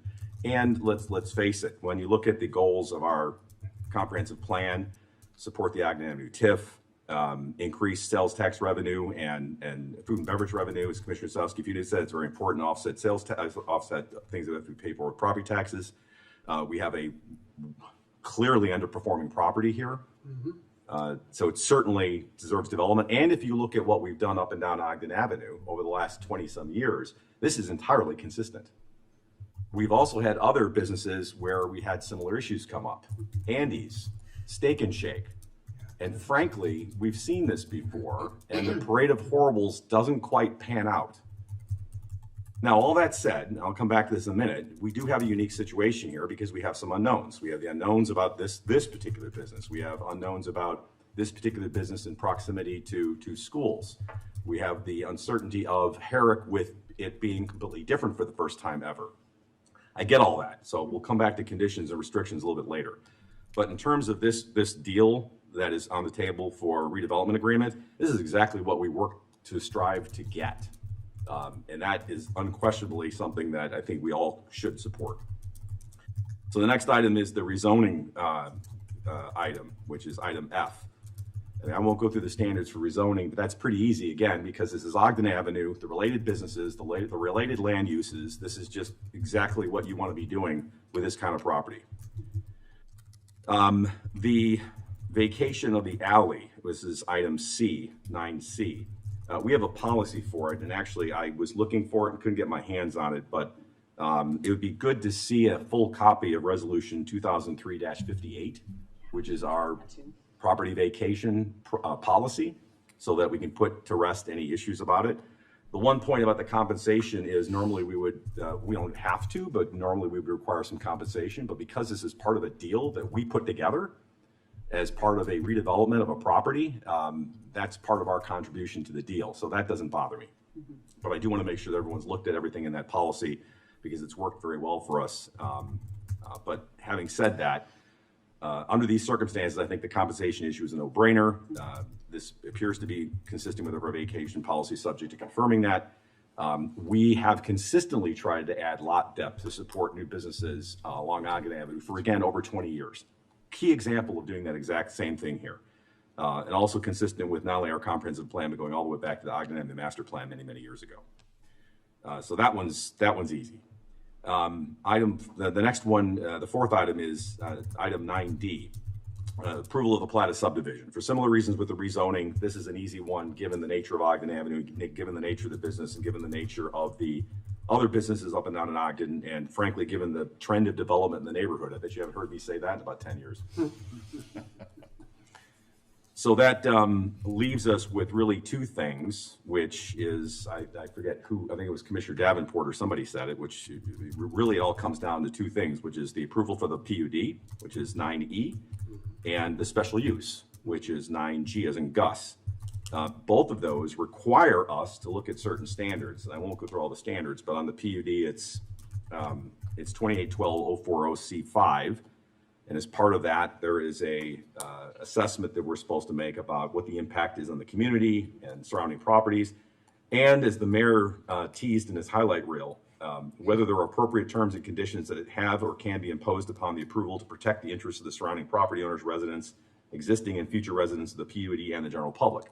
So we have the power to put conditions and restrictions upon the grant of a special use, which must be abided by, or a PUD and a special use, look at that in a second, that must be abided by, or you lose the right to exercise and utilize the property in that fashion.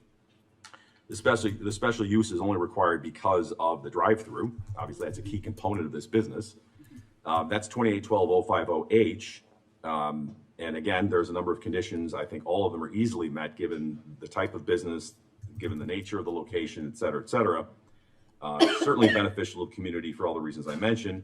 But again, 2812-050G3 authorizes the village council to impose conditions and restrictions upon the premises benefited by the special use, to reduce or minimize the effect of the special use upon the other properties in the area and carry out the general public interest and welfare and et cetera, et cetera, et cetera. So that's all very important because while I think all the standards are met here, there is clearly an uncertainty. There's clearly a concern about traffic. As was stated earlier, it's not an invalid concern, and the uncertainty is certainly a valid thing to consider. I am also a big fan of conditions, and a couple have been thrown out here, which I certainly could support, particularly some more of a concrete, no pun intended, maybe it's asphalting of the requirement to use the available queuing space to maybe address a lot of these issues. Delaying the opening day is on the table. I realize that has an impact upon the business plan and also the deal that we're negotiating here, so I'm not as crazy about that.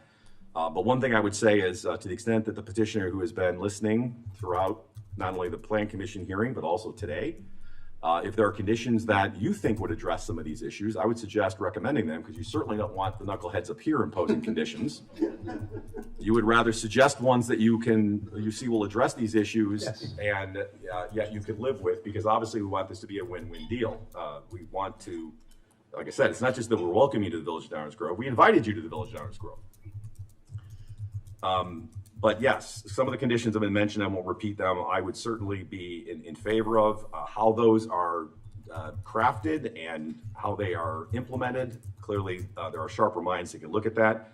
I like what I heard about noise, headlights, and some of the pedestrian issues. I think those are all things that we can and should implement with restrictions, because the idea here is we want to get the yes, but let's also react to what we heard and try to do things that can address and ameliorate some of those concerns about pedestrians, traffic, and so on and so forth. I also think that this is all about probably a very short period of time that we just have to figure out how to deal with. I'm absolutely, as again, we've seen that happen with Steak and Shake, with Andy. We've seen the novelty period. The novelty period wears off, and then you get back to the ordinary course of business. And we don't want to cut off our nose to spite our face, or throw the baby out with the bathwater. I'm sure I can come up with a third very trite and tried comment. So this is a first reading. We're not voting tonight.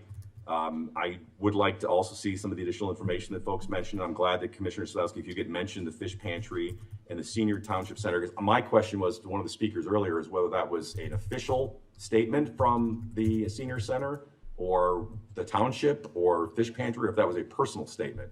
But I would also know if there's been any official input, because we've heard, as was mentioned, from both 58, from 99, and we have a former District 99 board member sitting up here with us. So certainly the interests of school operations and safety of children is certainly something that's been considered and is being considered, as my colleagues have mentioned.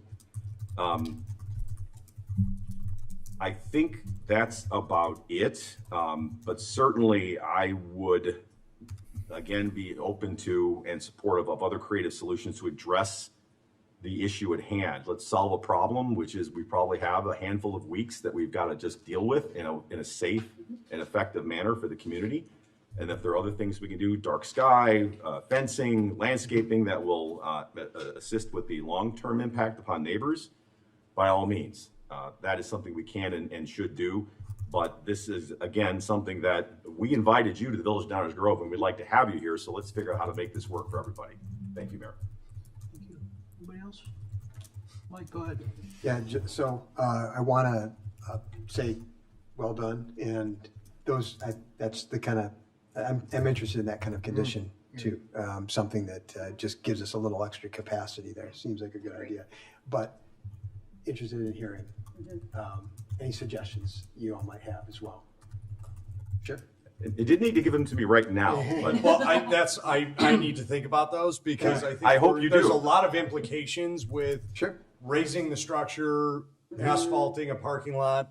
Stan is not the easiest person to get an asphalted parking lot without having full curbing, ADA. There's a lot going on there. So let's just make sure that, I think Yes. we are talking about a novelty period here. We don't want to throw so much money at this thing that we're trying to peel it back and we're looking at each other going, what did we do? Which is So- exactly why I said I would rather have your suggestions than for us to sit up here and think that scratching something out on the back of a cocktail napkin is the solution. This week, I will regroup with staff and let me get a little more information behind that so we can come up with something.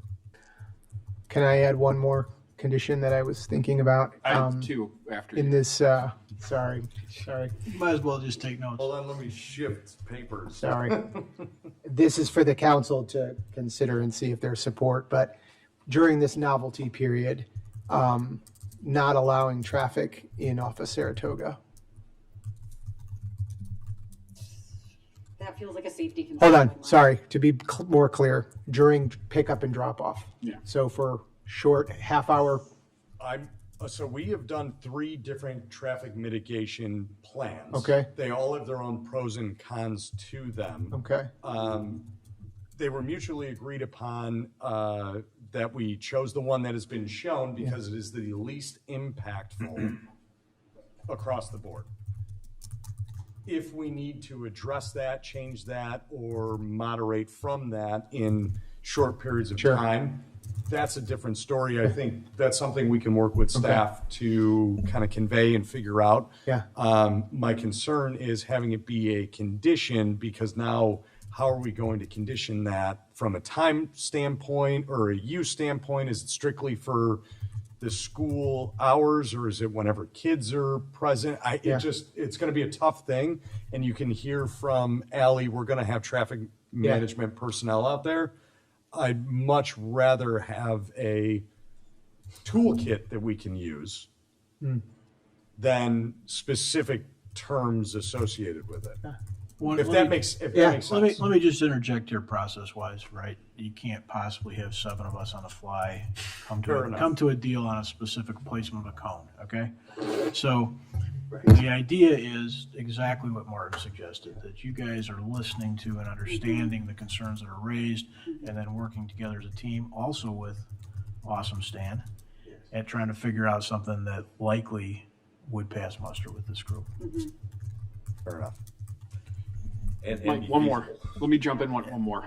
So 1219, I want to go back to 1219. So it sounds like the plan is that's going to be retail. It's not going to be a restaurant. It's not going to be anything else. It's not going to be anything that's going to be open in the morning, is what it sounds like, right? We don't know yet, because I haven't. Yeah. We're unable to market it because we don't know the Dutch timeline.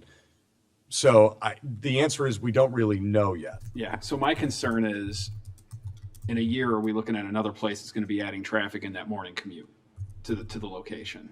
And is that something we can also add a condition on, or that you guys come up with a condition that's flexible, so that we're not worried that in a year we've got a building going up with a business going in that's going to add even more traffic to that intersection? So I'm not sure how that would be possible. Again, I'm a caveman, so I'm hoping that you can give me something. I want to be creative. careful about that, because I don't want to rule out anything that could be done as a matter of right. Exactly. Yeah. That's Obviously, if there's another special use, then we have to have a special use conversation. Yeah. So that was one of them that I was thinking about. And then it seems like one of the issues too is the alley closing, is what I was gathering from the neighbors. I mean, is there a condition that you guys can agree to not to close the alley when it's not open? Because that's what it sounds like the issue is. Alley's not closing. No, it's not closing. Yeah. Okay. Well, that was There's a required easement. Well, that was the question I had, because we keep talking about the easement here, and I'm assuming that means it's open to the public at all times. So staff would like to weigh in on that, right? Please. So the public alley is exactly that. It's open to the public right now. We have a request to vacate it so that the land that's now dedicated to the public alley can be used for on-site circulation. To address concerns about accessibility of neighboring properties, they've agreed to and presented the cross-access agreement. That cross-access agreement is to the benefit of the adjacent property, the dental office we heard about, which is private. If this council is saying they want that space to be open to the public, you should be not voting to vacate it. Yeah. Right? Because we have that condition now, right? The real question is sort of more functionally and just operationally. Will people cut through a parking lot? Is a question. I'm not going to answer that question, but I think that's the question. Yeah. Right. I think that answers it too. Yeah. Is the agreement, though, it's a private agreement, so it's not tied to anything we're talking about today? It is a requirement of the vacation of the alley. So we play a role directing that the petitioner, as a condition of this approval, will grant cross-access easement. So something recorded and runs with the land. Yeah. So just like the easement that we were dealing with the party house 2 months ago.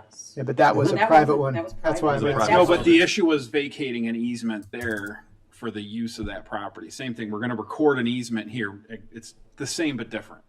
We're going to record an easement that's going to run forever. That was in Just place flipping it. beforehand and outside of the scope of the petition request. Exactly. This one is part and parcel. I'm just using this as an example of how it's going to go going forward. Is this going to get recorded and going to run with the No, land? I understand the concept. I just want to make sure that it's tied Mike, to these. jump in here. All right, so I want to kind of continue. But also the agreement. So I want to elevate the access. Sorry. want to elevate something that Commissioner Sadowski-Fugit brought up, and that is the residential situation down on Linscott and their ability to go across here to get to Saratoga. And I think this becomes, that property is zoned R6. So that means that in the future, it could be more than, are there two? Are there two residences there? Yeah, I believe so. I think there's two residences there. Yeah. As well as, is there one more to the east? Yeah. If I remember right. So if those properties ever got combined together, there could be some sort of multifamily thing happening here. And access to Saratoga becomes more of an issue.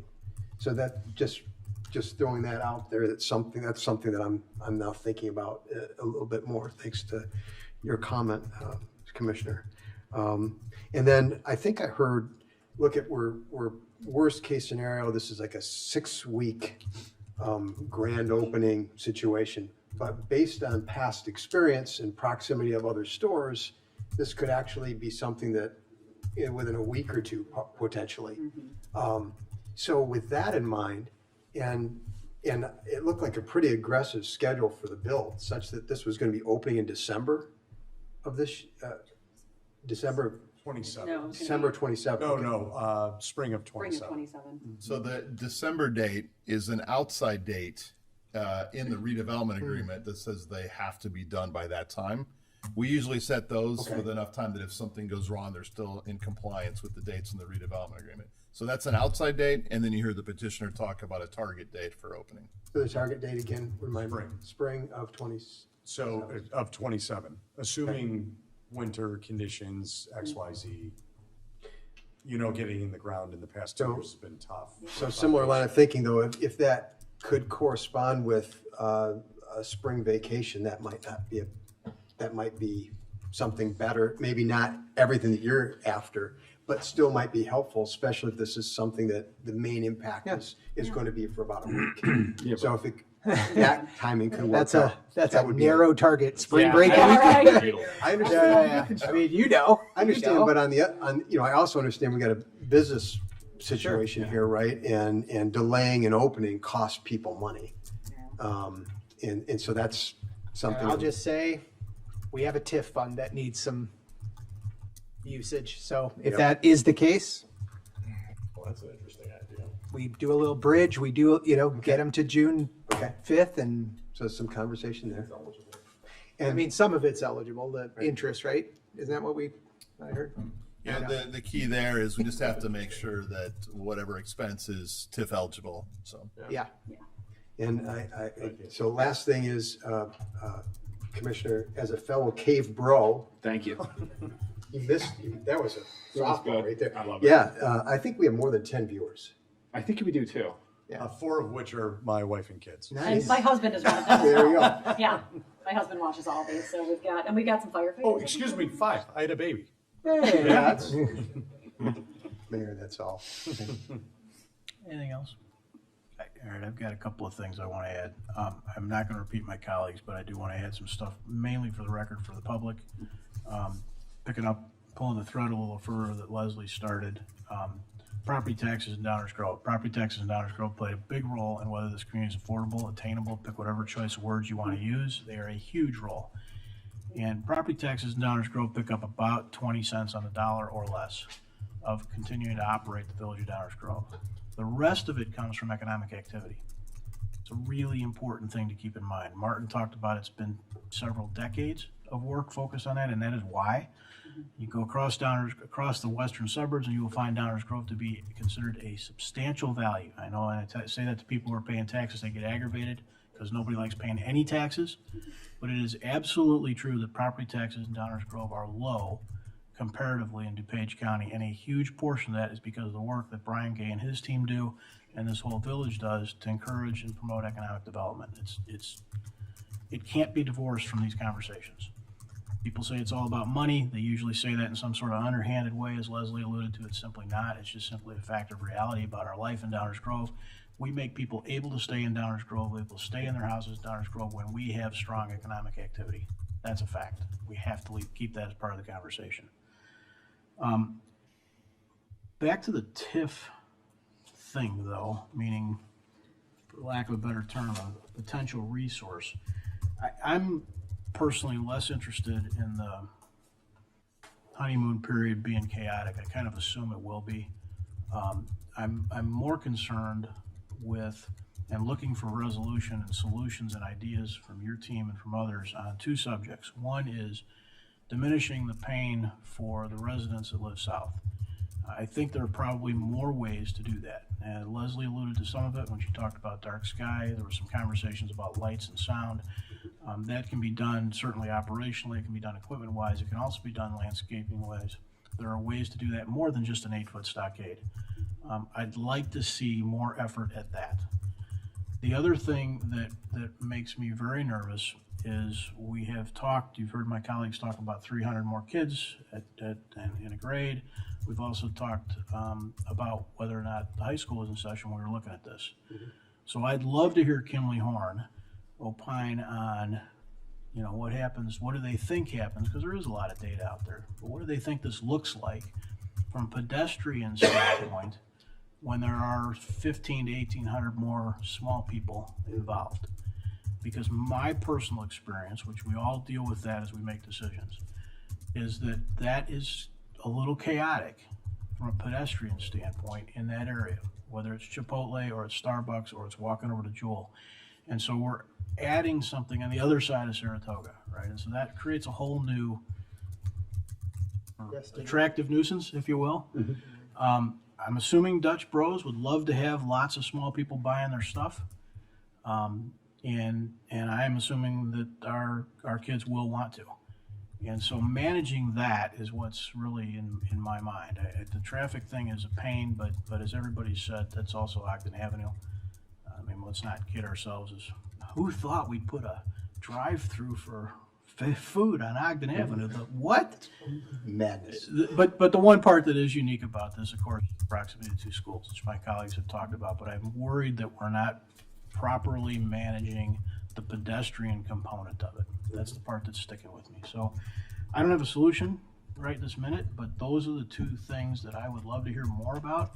And Mike started this conversation with something, I'm going to paraphrase badly because it was a long time ago, but what else can we do? And I think what he was talking about was some of these public areas, whether they're the sidewalks or the streets themselves on Saratoga.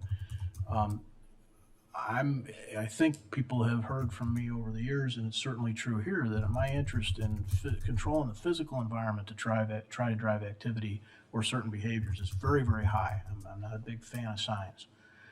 And so as it relates to Saratoga's physical nature or sidewalks, I'm interested in more stuff. And I'm going back to Chris's comments that perhaps there's opportunity to use TIF-related resources in such a way we may not have thought of right now.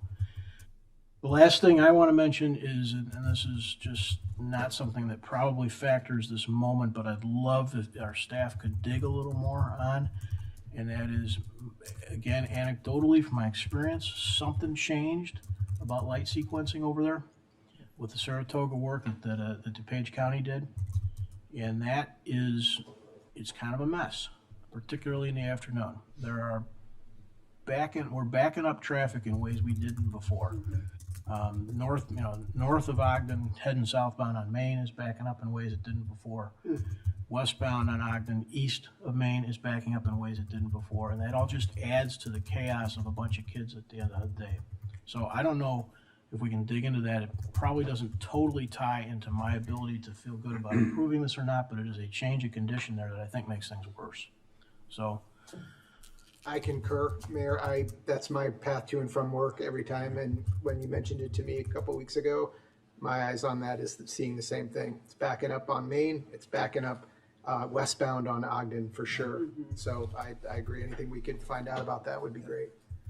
So and that's a little bit of a separate rabbit trail, but it's important, I think, as we think about this whole environment there, if we could learn some more, at least ask. But those pedestrian accommodations perhaps that might be done, and that sound and light management to the south are the things that I'd really like to know more about. Let me attempt to, if it's appropriate, Mayor, for a little please, staff go ahead. recap of what we're going to do next, and Jump some in. things of what we heard. Okay, let's start with our continued partnership with District 58 and District 99 as we partner on pedestrian and vehicular safety.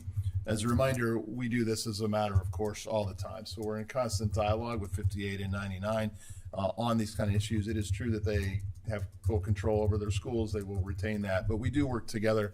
We've already started a conversation with District 58. They too are trying to figure out how to address the vehicle standing on Saratoga. And so we'll continue that dialogue, whether this development goes forward or not. This is really an outgrowth of the 2019 high school pedestrian vehicular safety partnership and study that we did. In fact, you may notice that a couple of years ago, the village constructed additional sidewalks on Saratoga, adding it on the east side near the high school practice field to improve pedestrian safety and accessibility there. Another key component of that was the upgrade of the traffic signals at Saratoga and Ogden and Main and Ogden. Those were done by the Illinois Department of Transportation. That's their street. We do have a question that perhaps they didn't finish the optimization and timing of those interconnected signals. So we want to follow up on that, because I go to that Jewel and maybe that coffee shop nearby a lot, and I too have noticed that is operating quite differently. So we're going to follow up with IDOT, again, regardless of what happens on this intersection, just to follow up on those safety improvements. Okay, so that covers the traffic signal issue and District 58, District 99 issues just in general, which we'll continue to work on. Regarding conditions of approval, we have clear direction to explore additional conditions regarding additional landscaping and dark sky compliant lighting. We also got pretty clear direction that there should be a condition or a series of conditions that address the surge period and potential conflicts with adjacent land uses, particularly the schools and even the township, right? That's your general direction to staff and the petitioner to come up with a series of conditions which can do that. And they need to be consistent with the general direction here about especially that potential conflict point at Saratoga, egress and ingress at this location. We do have one question though, and it has to do with information requests. The petitioners heard the council request a great deal of information. It sounds like they're going to be gathering that and submitting that. One of the things we heard the council talk about is an updated traffic study to capture traffic. It would be basically existing conditions, if you will, on Saratoga when school is in session. We know that District 58, first day of school this year is August 27th. And for District 99 at DGN, it's August 14th. The question is the council looking for an update to that traffic study so that the actual number of buses, cars, students, pedestrians, is that something you want? And if so, please be aware that to get that would delay this further discussion until however long it would take to get that information and then process it and put it back on our agenda. So that's a staff question. Are you looking for an updated traffic study that would be completed sometime early September? Do we have anything that we could try and extract, an outfit like Kimley Horn and their expertise could extrapolate data that we gathered in the I'm sure past? we can work with them to find other traffic studies we've done in the past or their knowledge, et cetera. So, I okay, think we can take that. If I'm summarizing what I think I'm hearing up here mostly, it's just the idea that an actual physical observation in a period of time when the high school is not operating is not enough. Okay. I would just say I am interested in a revised study. Yeah, I am too. There's two. Any other takers on? A few weeks away in my mind is not going to kill anything, but I'm fine with the extrapolation. I'm fine with the extrapolation as well. Thank you. So we got a little bit of work to do. We're going to try to turn this around quickly, but it's more important to make sure we get all the information and draft conditions prepared. So this might not appear next week. It has a chance to, but just watch the agendas as they're posted on Fridays. And I also want to apologize that I said Dutch Brothers. I've learned a lot tonight. It's Dutch Bros. And with that concludes our first reading. Thank you, Dave. Enzo, we're item 10, attorney's report. Thank you, Mayor. 5 items to present tonight, all related to the Dutch Bros development. An ordinance vacating the village public alley lines south of 1205 and 1219 Ogden Avenue. An ordinance amending the zoning ordinance of the village to designate the property at 1205 and 1219 Ogden as Plan Unit Development Number 76. An ordinance rezoning certain property located at 1205 and 1219 Ogden Avenue. An ordinance authorizing a special use for Lot 1 of the Dutch Bros re-subdivision. And an ordinance approving a redevelopment agreement between the Village of Downers Grove and Downers Grove Equity Group LLC. These will all appear on an upcoming future agenda. Thank you, Mayor. That is all I. Thank you, Enza. All right, to my colleagues, before we go any further, do we feel at 10:24 we should start into an LRP update, or should we punt? I need some head shaking, guys. I'd like to punt. Yeah. I know what Chris wants. I'll go with whatever the majority wants to do. I could do either. I'm also with the majority, whatever the majority wants. At the risk of putting Dave unfairly on the spot, any sense of duration? That's an unfair question because we got 7 of us up here, but. Well, I can do a speed version if that's what you're looking for, sure. Could we do that? And then if we have further questions, we could regroup. Yeah, let's take that. Dave, if you would please do this as a little bit of a speed version, and then and my colleagues, if you've got a burning thing that you have to know about at 11 o'clock tonight. That's the mayor saying no questions. He looked at me and he looked at you. yeah, exactly. But maybe take a note, all right? Take some notes, Mike. As I go into the speed version of long range plan update number 2, I want to point out a couple things. One, we take it very seriously. It's very important work. And 2, the council has been briefed in detail. So this is the second time that each council member is hearing this.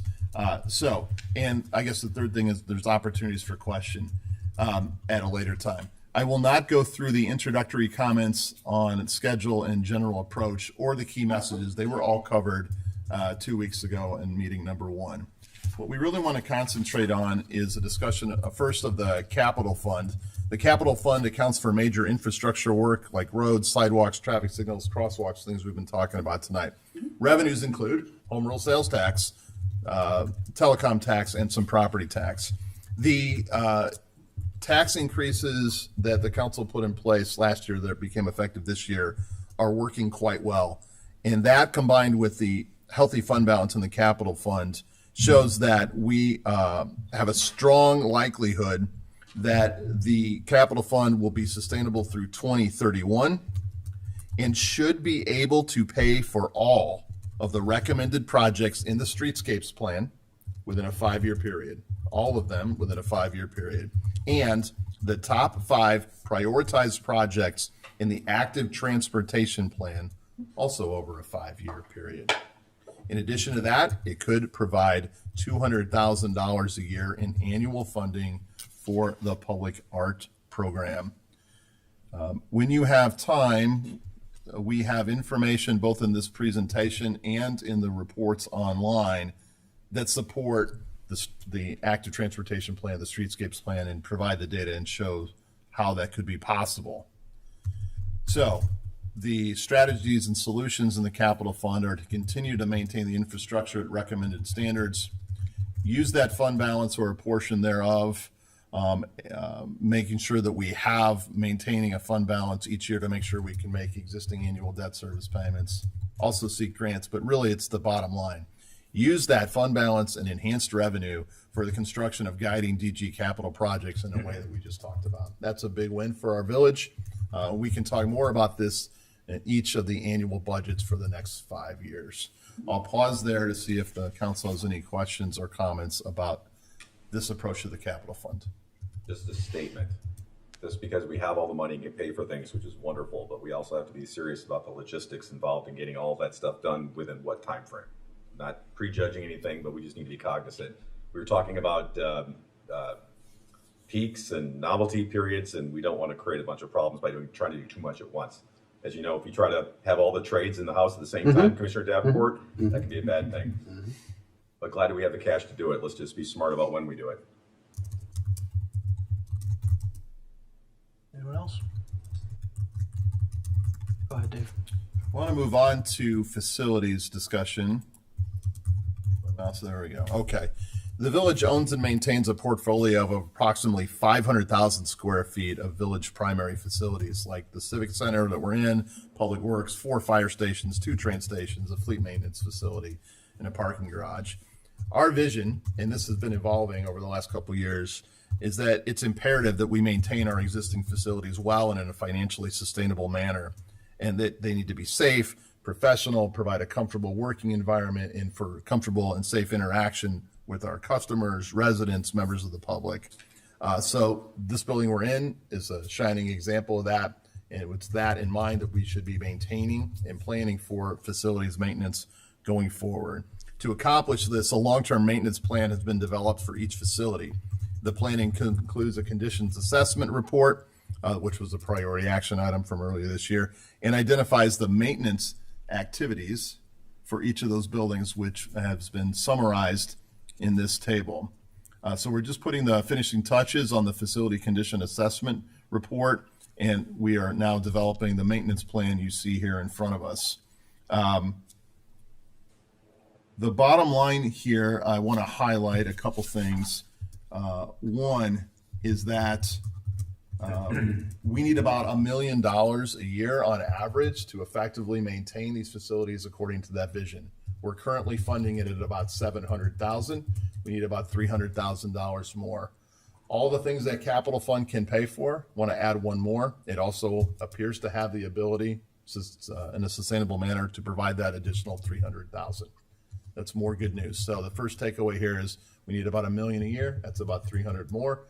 We think we're in a position to do so. The second thing is, while all of our buildings are in a maintainable condition, we want to highlight the planned replacement of 2 of those buildings. The first one is the existing Fire Station 3. This is the one up by the hospital on Highland. We think that we should be planning for its replacement in about a 5-year horizon, which means the next council, as part of the next round of long-range planning, should put together a facility plan for that building, much like we did here. What should we build? Where should we build it? How much will it cost? How should we pay for it? And then the other one we just want to put on the radar screen is the village vehicle fleet building, which is on this Civic Center campus. It too is in a maintainable condition, but frankly, it's not in a desirable location. And in the long term, we should be thinking about replacing it at a different location. So those are the highlights and the key takeaways. We do have a slide on the strategies and solutions. I think I covered it in my comments right there. Mike will kick me if I miss anything on facilities. It looks like we're clear. Any questions from the council? Questions or comments? Okay, continue, Dave. That was a condensed version. Thank you. You. All right. Item 12 on our agenda is council member report outs. An opportunity for council members to report out on goings on in the community, other organizations or groups that they're part of, or people they think need a little spotlight. So we'll start. Tammy, you got anything for us? I can't think of anything tonight, Mayor. Thank you. Chris? Thank you, Mayor. I just want to take a moment to acknowledge the tragedy that struck our community last week. To the family of Ivan Perez, on behalf of myself and I think the entire community, I offer our deepest condolences. No words from this dais can lessen a loss like this, but please know that Downers Grove grieves with you. And to our first responders, our police officers and firefighters who answered the call in dangerous conditions and who worked tirelessly with urgency and care, thank you. This community is fortunate to have you. Please keep the Perez family and all those involved in your thoughts. I'd also like to take a moment to note the passing of Sean Durkin. Sean was currently serving as village trustee in Woodridge, but many knew him here from his years of service in our community on this council and with the Rotary Club at Downers and in countless quiet acts of service in between. I didn't serve with Sean, but he was always willing to reach out when a topic piqued his interest. And while I didn't see him that often, when I did, he always had a smile and an interest in how things were going for me as a commissioner. He was definitely someone who gave his time freely and cared deeply about this community. So my condolences go out to his children, Gavin and Avery, and to all who knew and loved him. Thank you, Mayor. Thank you. Martin? Thank you, Mayor. I'm going to echo and not repeat the comments Commissioner Bill Martin just made about the tragic events, not this past Monday, but the Monday before. And also applaud the actions of our first responders in dealing with what was a very difficult situation. And also the way we responded to what was later characterized as an F0 tornado that went through Downers Grove. So fortunately, there wasn't even worse outcomes. The rain that happened then and then not too long thereafter really put our systems to a test. But I will say that to echo the words of our village manager, if this had been 15 years ago, we would probably all be going home tonight in a rowboat. But because of that capital investment that we've made over the years and the dedication to stormwater management and flood mitigation, it was a minor irritation rather than a huge community shutting down type event.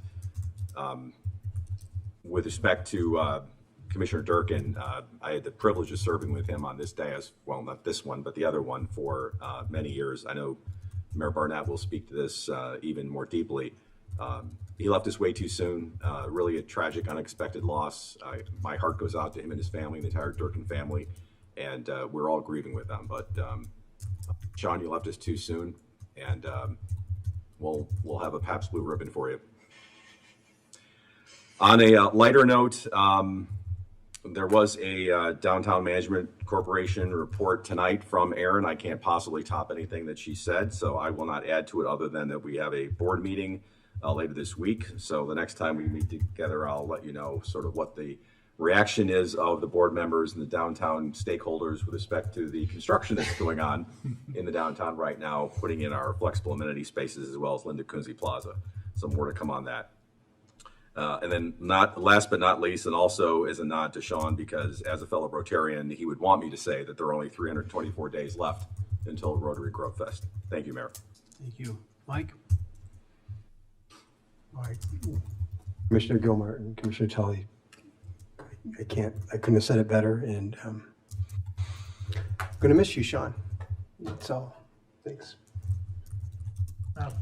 I agree with everything you said, but I also want to leave out our colleagues to the right over here that were managing all of the disasters over the last week between the rain and the tornado and the severe. I mean, everybody in the village just answered the bell and did an incredible job. So thank you.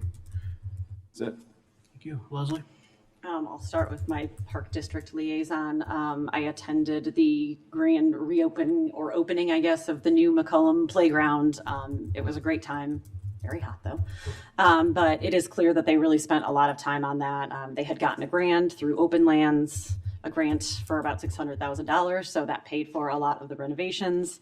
And it was packed, but it seemed like the use of the facility went very smoothly, and there was not too much queuing, as we talk about queuing on the playground. And my daughter very much loved the fast slide that a couple of the Park District commissioners mentioned that, actually they tried and took video of it and told me that at some point we all have to try it as well.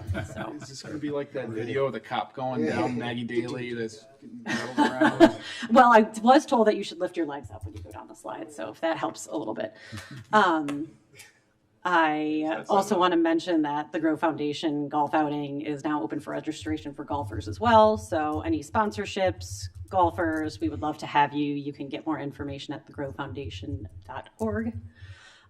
Also want to echo my thanks to all of our staff, all of our first responders, police, fire, and everybody, public works, our, village, leadership. It was definitely a team effort.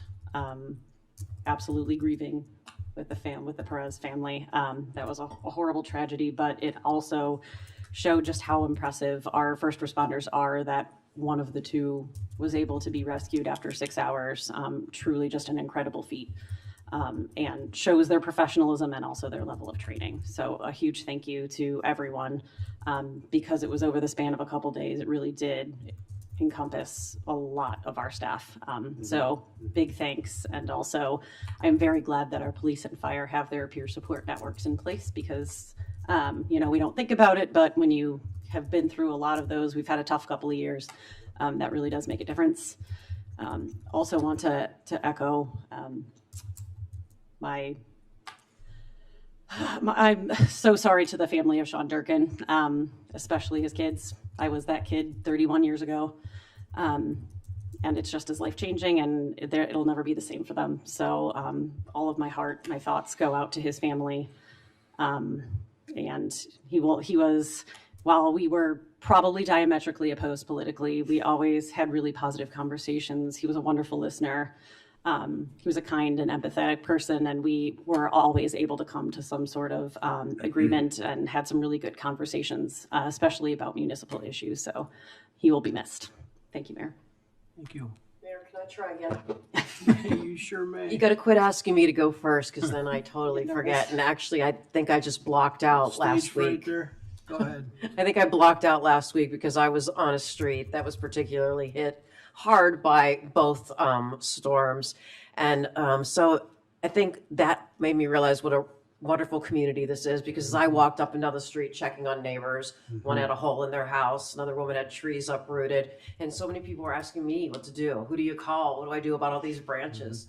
And I was so proud to be able to know what to tell them to do and be in a position to be able to say we do have the best services, and we have the best people to call, and our neighborhood will be taken care of and our town will be taken care of.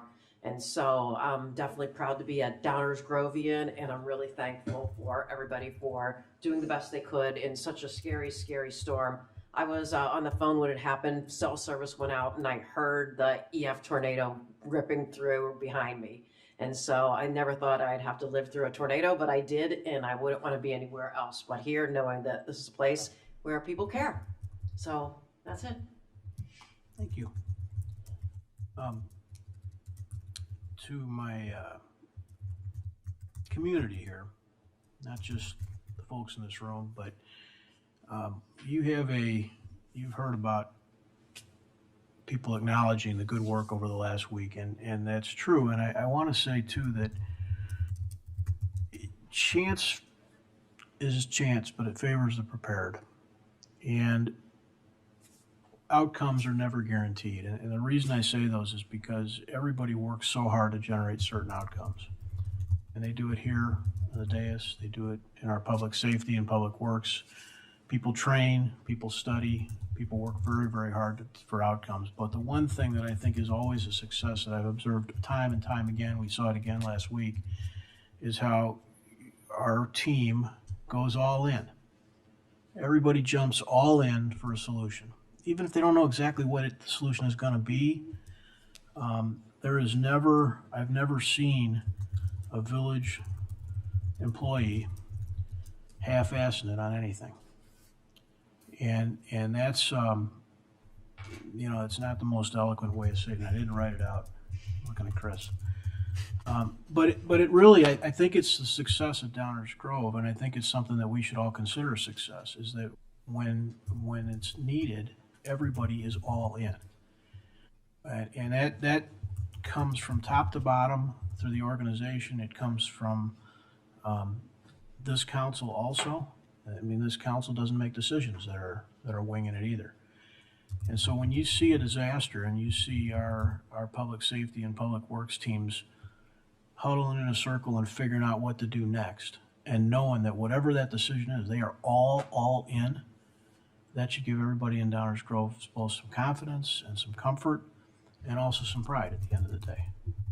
It's an important thing, and I'm just super proud of everybody, and want to say thank you. I did write a few things out that I'm going to read for Sean. It was a surprise to everybody, I know, but not everybody knew Sean, so I thought I'd just say a few things. It's with profound sadness that I want to even read this tonight, but I feel like it's appropriate and important. Sean, who grew up in Darien and lived in Downers Grove and most recently Woodridge, served all three communities in leadership capacities. In those roles as alderman, commissioner, and trustee, Sean served with dedication, integrity, and genuine concern for the people of the communities he called home. His service was not limited to elected office. He was a member of the Lions Club, the Moose Lodge, the Rotary Club, and most recently he served as president of the Seven Bridges HOA where he lived.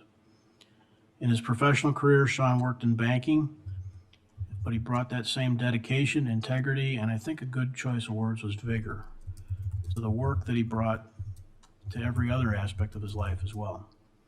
Everyone I knew that knew Sean liked Sean. They didn't all agree with him, but everybody I knew that knew Sean liked Sean. He had an enthusiasm for life that was contagious. And if you ever needed a smile or a PBR or a Miller Lite, you could count on Sean. Sean genuinely enjoyed the people that he met every day. He loved making connections, and he took a real joy in seeing people work together, people that he'd connected. It feels like every time I talked to Sean, Sean sounded a little bit like a kid at Christmas. He was excited about everything, everything. His kindness, his generosity, his genuine care for others will be remembered long after today. My condolences and those of the village of Downers Grove go out to Kelly, Gavin, Avery, and Sean's entire family, as well as his friends and colleagues and all those who were fortunate enough to have Sean in their lives. They're all a little more empty now. I hope you can all find comfort, I certainly will try, in the legacy that he left behind, and knowing that Darien, Downers Grove, and Woodridge are all better communities today because of Sean. For those that are available, want to celebrate and commemorate a little bit, in honor of Sean's life, there'll be a visitation Thursday, August 6th from 3 to 9 at Modell Funeral Home on Cass Avenue in Darien. Additional visitation will be held at the funeral home on Friday, August 7th from 8:15 to 9 a.m. And then prayers will begin at 9 a.m. followed by a procession to St. Mary of Goston Church for a 10 a.m. Mass of Christian. Sean and I served the village of Downers Grove and members of this council where he served for over a decade. During that time, he left a powerful and meaningful imprint on our community. Above all, Sean was kind and humble and genuine. And I consider it a privilege to have been able to call him both a colleague and a friend. We will all miss Sean greatly and wish the best for his family. So with that, could we have a motion to adjourn? So moved. Second. All those in favor say aye. Aye. Opposed? We are adjourned. Thank you all. Have a good night.